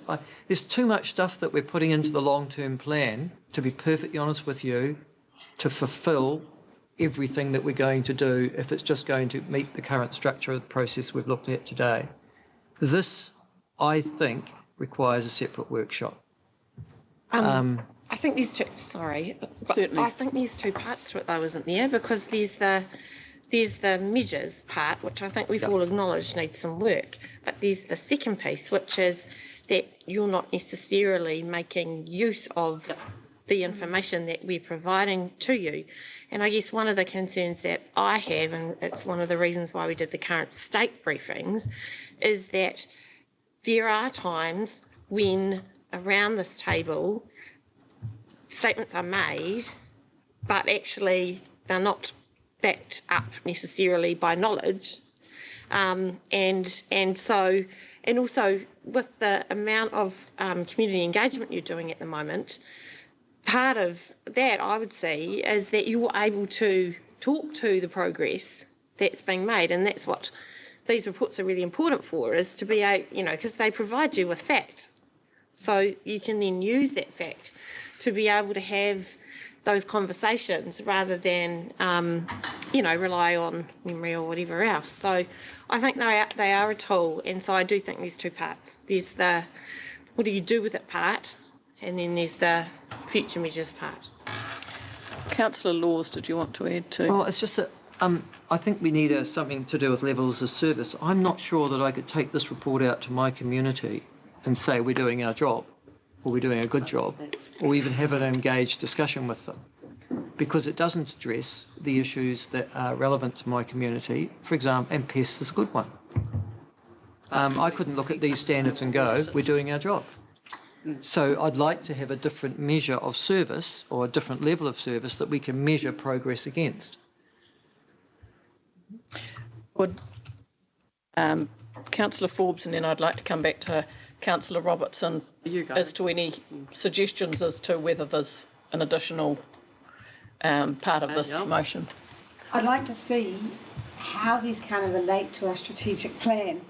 So it needs to come back to that, and are we making progress towards the vision and towards the strategy that we've set? So that's how we can make this relevant to us and go, okay, because you might have completed that, you might have completed the regional pest operational plan, but is it actually achieving what we need it to achieve? And that's the piece that's missing here for me, and where I think that our officers can tell us, let's do this differently, and we may have to reset targets, which is a pain because you start buggering up your baseline, for want of better words.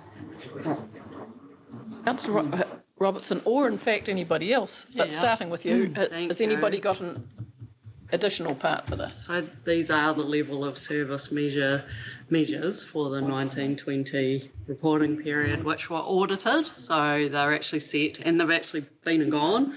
So, that's what those are.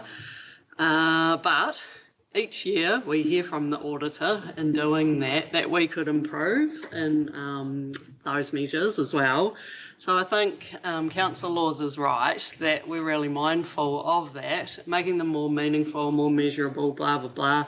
And that is what Mike referred to, that once we've got, you could actually reiterate that perhaps, Mike, if that's okay, Chair, of setting up the council internal structures to make it way easier to, first of all, set the targets and measures and then to be able to implement them in a meaningful way, so how that might actually work. But yes, that is our task moving forward through the LTP.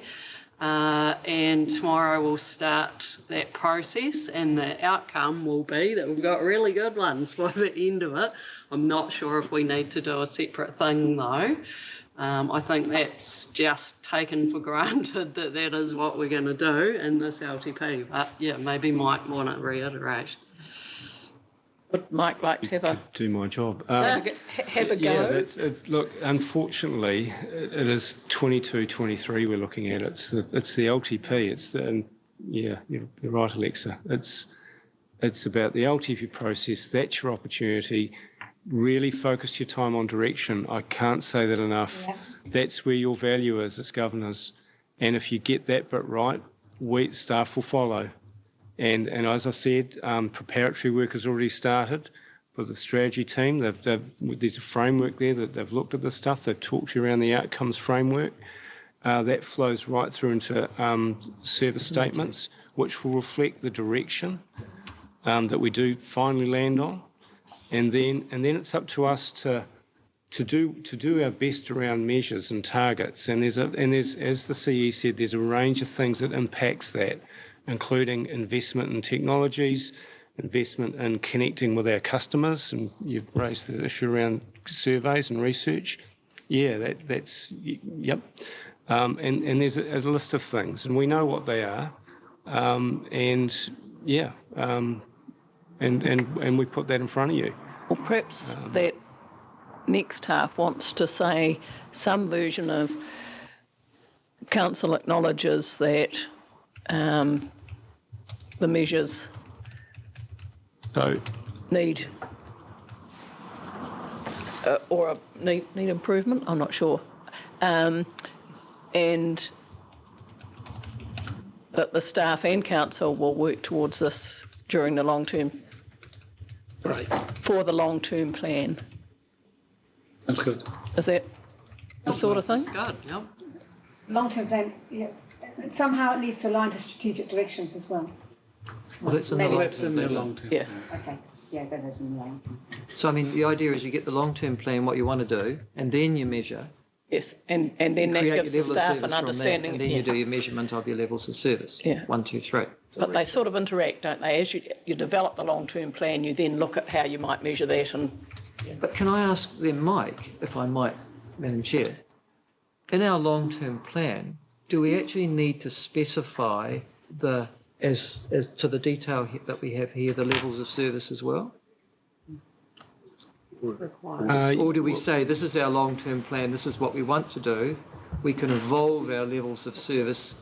I mean, what I'm saying is when we do our consultation document, and it goes out in March or April of next year of the long-term plan, so the levels of service that you propose and the monitoring and the measurement of them need to be contained in the long-term plan as well.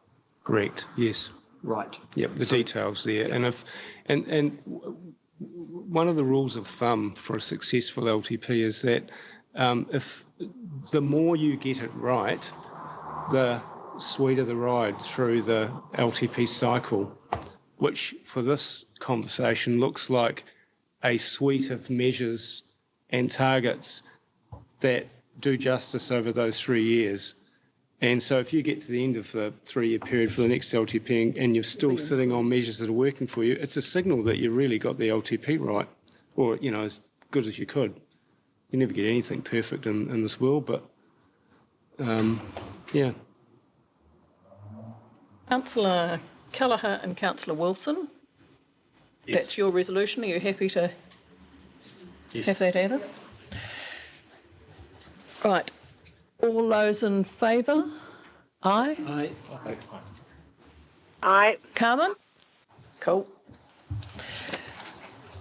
Carried. Moving towards the finance report.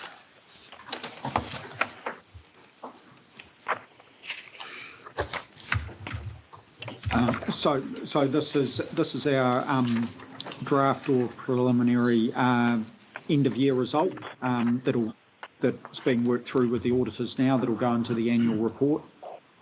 So there's the commentary. The paper has some commentary, and then there's the attachment which has four key reports. The first two, basically the profit and loss statement and the balance sheet, are the two key ones that they obviously end up in the annual report, and they get fleshed out a bit further with all the notes and various other explanations that go with that. There's also the Treasury report is in there, and just a summary of our expenditure by activity, because usually you would see that information in the standard quarterly report, but because obviously the quarterly report that you've just seen is effectively the statement of service performance that'll be in the annual report. It doesn't include financials. Draft position, draft result is there. Key thing to note is that there is we had been budgeting for a deficit in the profit and loss. The deficit is higher, but we had indicated that through the quarterly financial reports that it would be higher, largely due to us putting additional resourcing and FTEs into the policy and planning area and into the regulatory area. The number shouldn't really be any surprise.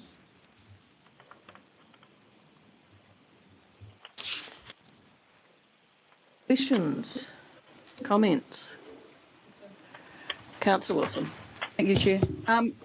And apologies, I should have sent this by email, and I'm not used to this. This is one of those newbie questions. In doing this in a slightly different way and understanding the jam jars involved, if any. In my past experience, we've had carryovers for projects, and we've actually had to do that by resolution. Is that something that we do now or later? Because I couldn't see reference to that. And also whether there is funds that, or leftover funds that haven't been used for anything, that is the final chance to say, actually, we should have done this with it. Do you do anything like that here? No, historically we haven't. Where there's usually carryovers are in the areas that are usually targeted rate funded, or they're using scheme reserves. So there's the ability there because the targeted rate is basically being smoothed, that the actual amount of spend can flux up and down. We haven't traditionally had a process where we bring those, the underspends that are going to carry forward through to council. We've this year enacted an internal process to identify those so that we can have them clearly identified in our budget to report against, that those are the ones that we have. There's not a huge amount, but the other thing to remember is when we've got an overspend, so the deficit is bigger. If you actually look in that in the final page, we spent an additional $4 million of general reserve. So outside of the capital type projects, although some of them are operating related, but outside of what's happening, say, with particular engineering projects, basically there's nothing really to carry forward because the majority of areas were overspending. Yep. This year. Okay, I just wanted to get that in my mind. It's something I'm used to having probably on a separate line. Thank you. Councillor Scott. Yeah. In terms of the finance report, it's often, I shouldn't say it, but it's one of the reports that probably gets less discussion than some of the reports, because I suspect over time we've had some confidence that things are tracking pretty well. Now it seems to me we're pushing the envelope, but in terms of expenditure, growth, even today we're going to have the debate over employing an extra 16 staff, and there'll be costs around that over and above salaries. And I'm just wondering from a governance perspective, how we the best sort of visualise how we're managing this process. Now, we can do it through your spreadsheets that you provide us and so forth, or is there an opportunity to present, you know, like in a graphical form, so that we can see the big picture trends and where we're actually going in relation to cash flow, debt, assets, whatever. So, like, it's an innocent question in terms of how you communicate a situation and we truly understand it, as opposed to, if I read this report, you know, it's a lot of micro statements. How do we get a head around the macro responsibility? And internally, the output, if you like, of what you're seeing in the reports haven't really changed too much. You know, the profit and loss and balance sheet are fairly standard. But we've spent a lot of time actually working on the processes that are going into getting the numbers finalised. This year, the focus will be a bit more on the output that we produce. So going forward, alongside, you see the Treasury report, we want to actually expand that out to have the reserves reported as part of this quarterly, and look at our cash flow forecasting as well. So we've got views on doing that.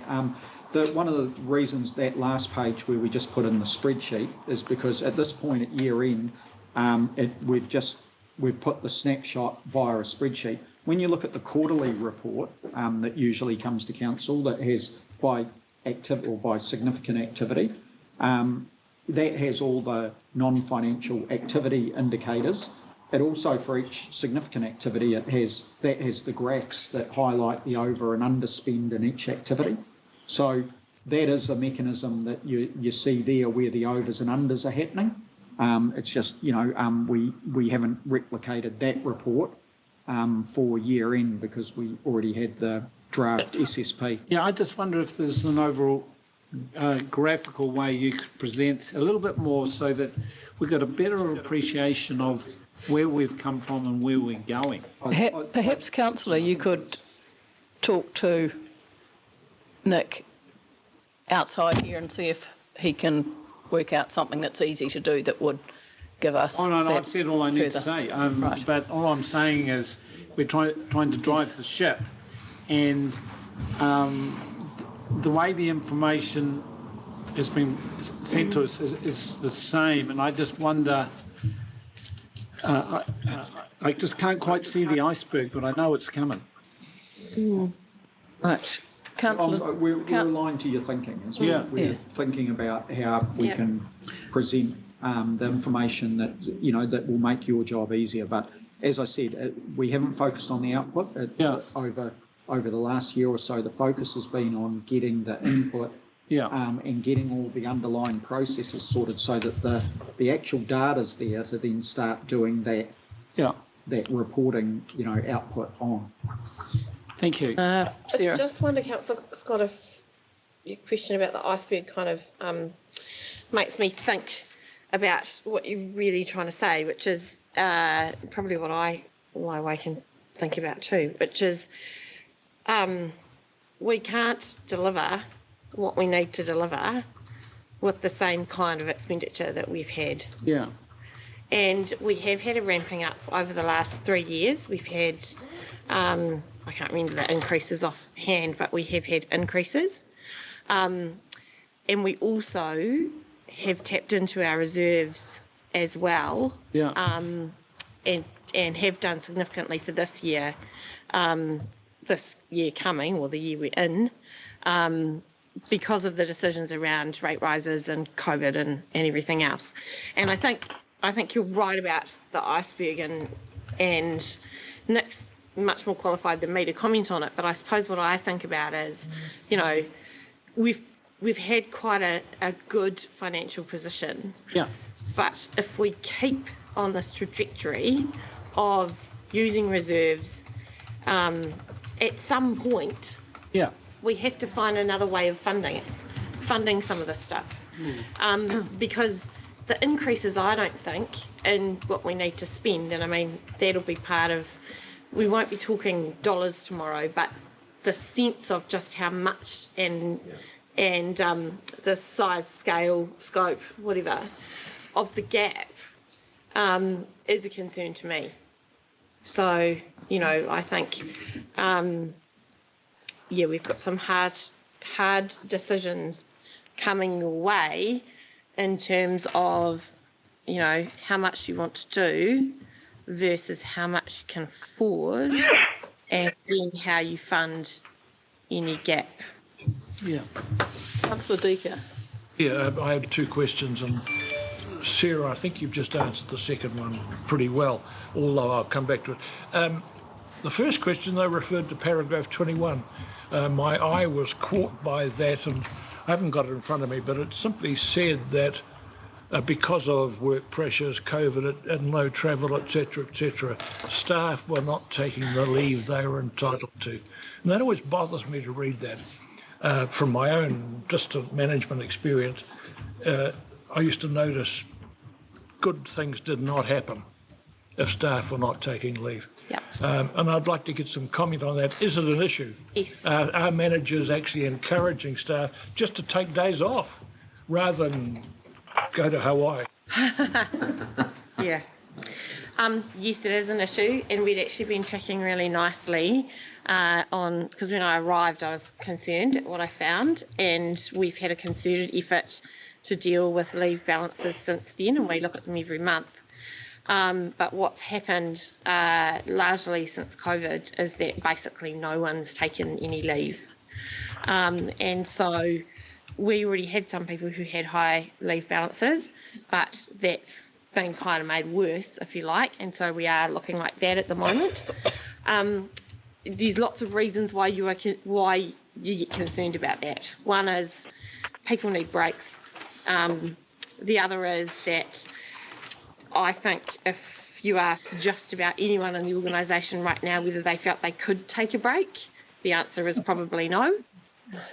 So that's a concern, you know. I mean, our policy people and you know, our civil defence people and those sorts of people, they've been going and going for months and months and months, and that makes it really tricky. Also, people have had overseas travel that they have cancelled, but they don't necessarily want to use their leave to sit at home. So that's also tricky. The mental health fatigue kind of piece is a real concern for me, because I do really believe in people having breaks. And what we try to do is to at least get everyone having a 2-week break over the Christmas period. So the Christmas dates are, we close on the 23rd, we reopen on the 6th of January. That means that everyone has at least 2 weeks. And then what we do is encourage those people with high balances to take as much leave as we can encourage them to take over January, because it tends to be slower. You know, it provides a bit more opportunity to do that. So it is a real concern. We have a lot of tired people at the moment. I wouldn't say staff are struggling, because actually they're doing really well. You know, people are committed and they're wanting to work hard and they're wanting to do well. But in terms of just having bandwidth to have a week off, it's not really possible for a lot of people. So it's a daily, you know, you might have a day here and a day there, but the consequence is the leave liability loading. If we could keep moving, Councillor Hobbs, were you wanting? I just had one second question, if I might. No. And I wanted to say thanks to Sarah for the thoroughness of this report. I found it exceptionally useful. But I wanted to ask Nick, and it goes back to what you were saying, Sarah, about drawdowns, about us hogging into our reserves in ways that we all approved of. No complaint about that.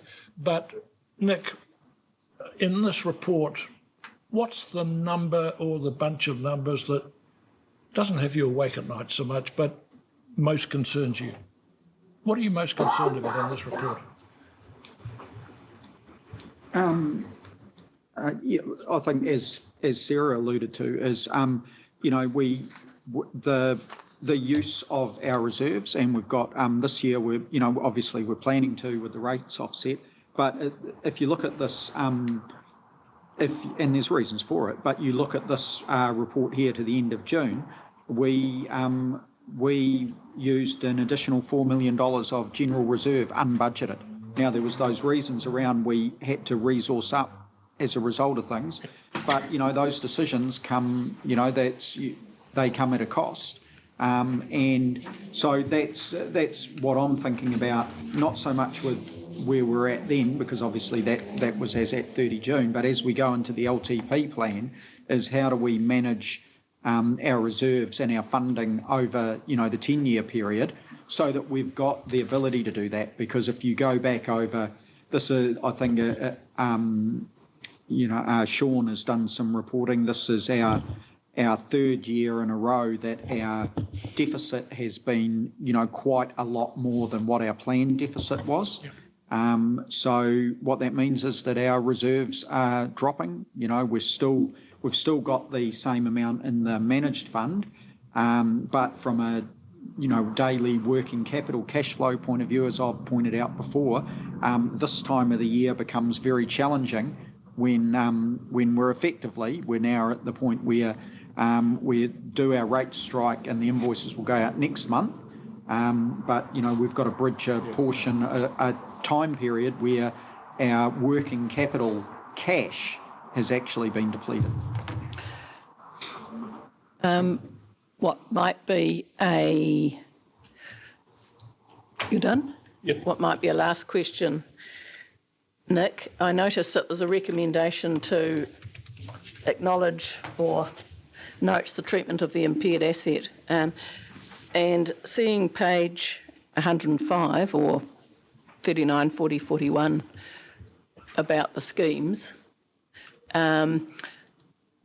it seems to me that when we say we're self-insuring, the self who's insuring is not the people who've been paying for the asset. Have I got that wrong?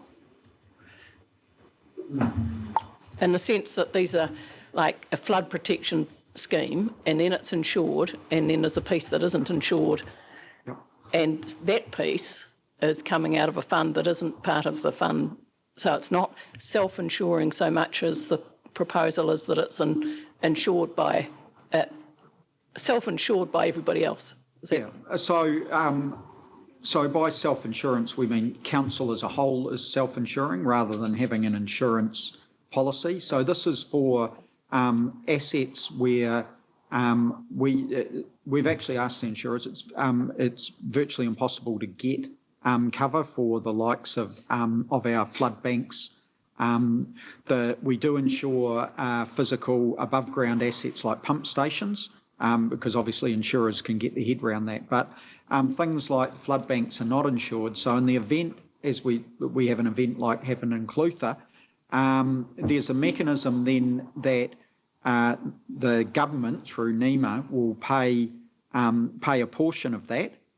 There's a threshold that has to kick in before you can start claiming, and then over and above that, they will pay 60%, and we need to pay, and we still pay 40%. So that's why that emergency response reserve is there, is to actually provide the self-insurance that we require. But where we have that, it's a pool of money in total. It's not like it's there's a self-insurance amount for each individual scheme, if you like. It's one of the questions that we raise just right at the moment, where we say that note what we've done for year end. For year end, we're proposing to use that to fund the expenditure that had happened up until year end for our repair cost of the Clutha damage. But we do note that we'll look through this 2021 year, and as we're doing the LTP, on how we should deal with the remainder of that, and that can be the retrospective amount as well, and where the funding should come from going forward. Because we asked the question of, should the replenishment of that reserve come out of effectively what you're saying, Councillor? Should we be looking at that scheme itself to be replenishing that reserve, or is it going to be replenished via other funds?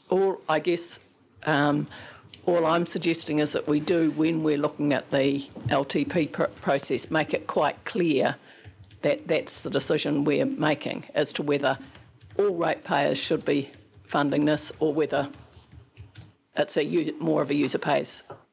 I just think it isn't totally clear at the moment, and during the LTP process is the right time to put the clarity in, I think, is that? Yeah, I think later, towards the end of the paper, we sort of said that we just sort of outlined briefly, without having done, the analysis in detail.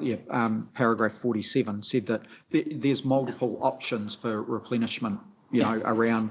So whether it's just that scheme, whether it's, wider reserves, or whether we actually rate for it, just the scheme, some sort of general rate. So there's a few things to consider. Just some. It's obviously it's not clear cut. To be fair, that reserve hasn't been used for a very long time. Excellent. Was somebody wanting to move these? I'm happy to move. And ask that we deal with it, because otherwise staff will need to have a break for lunch. Yes. For their sake. Nobody else has clearly got any questions or any comments to make. All those in favour of these resolutions? Aye. That was Carmen, wasn't it? Yeah. Yes, it was. Chair Calvert. Against none. That's the end of our agenda. Thank you all for coming. Thank you. And your tolerance for going over. Sorry we kept you over, staff. Back in 25 minutes. Back at 1 o'clock.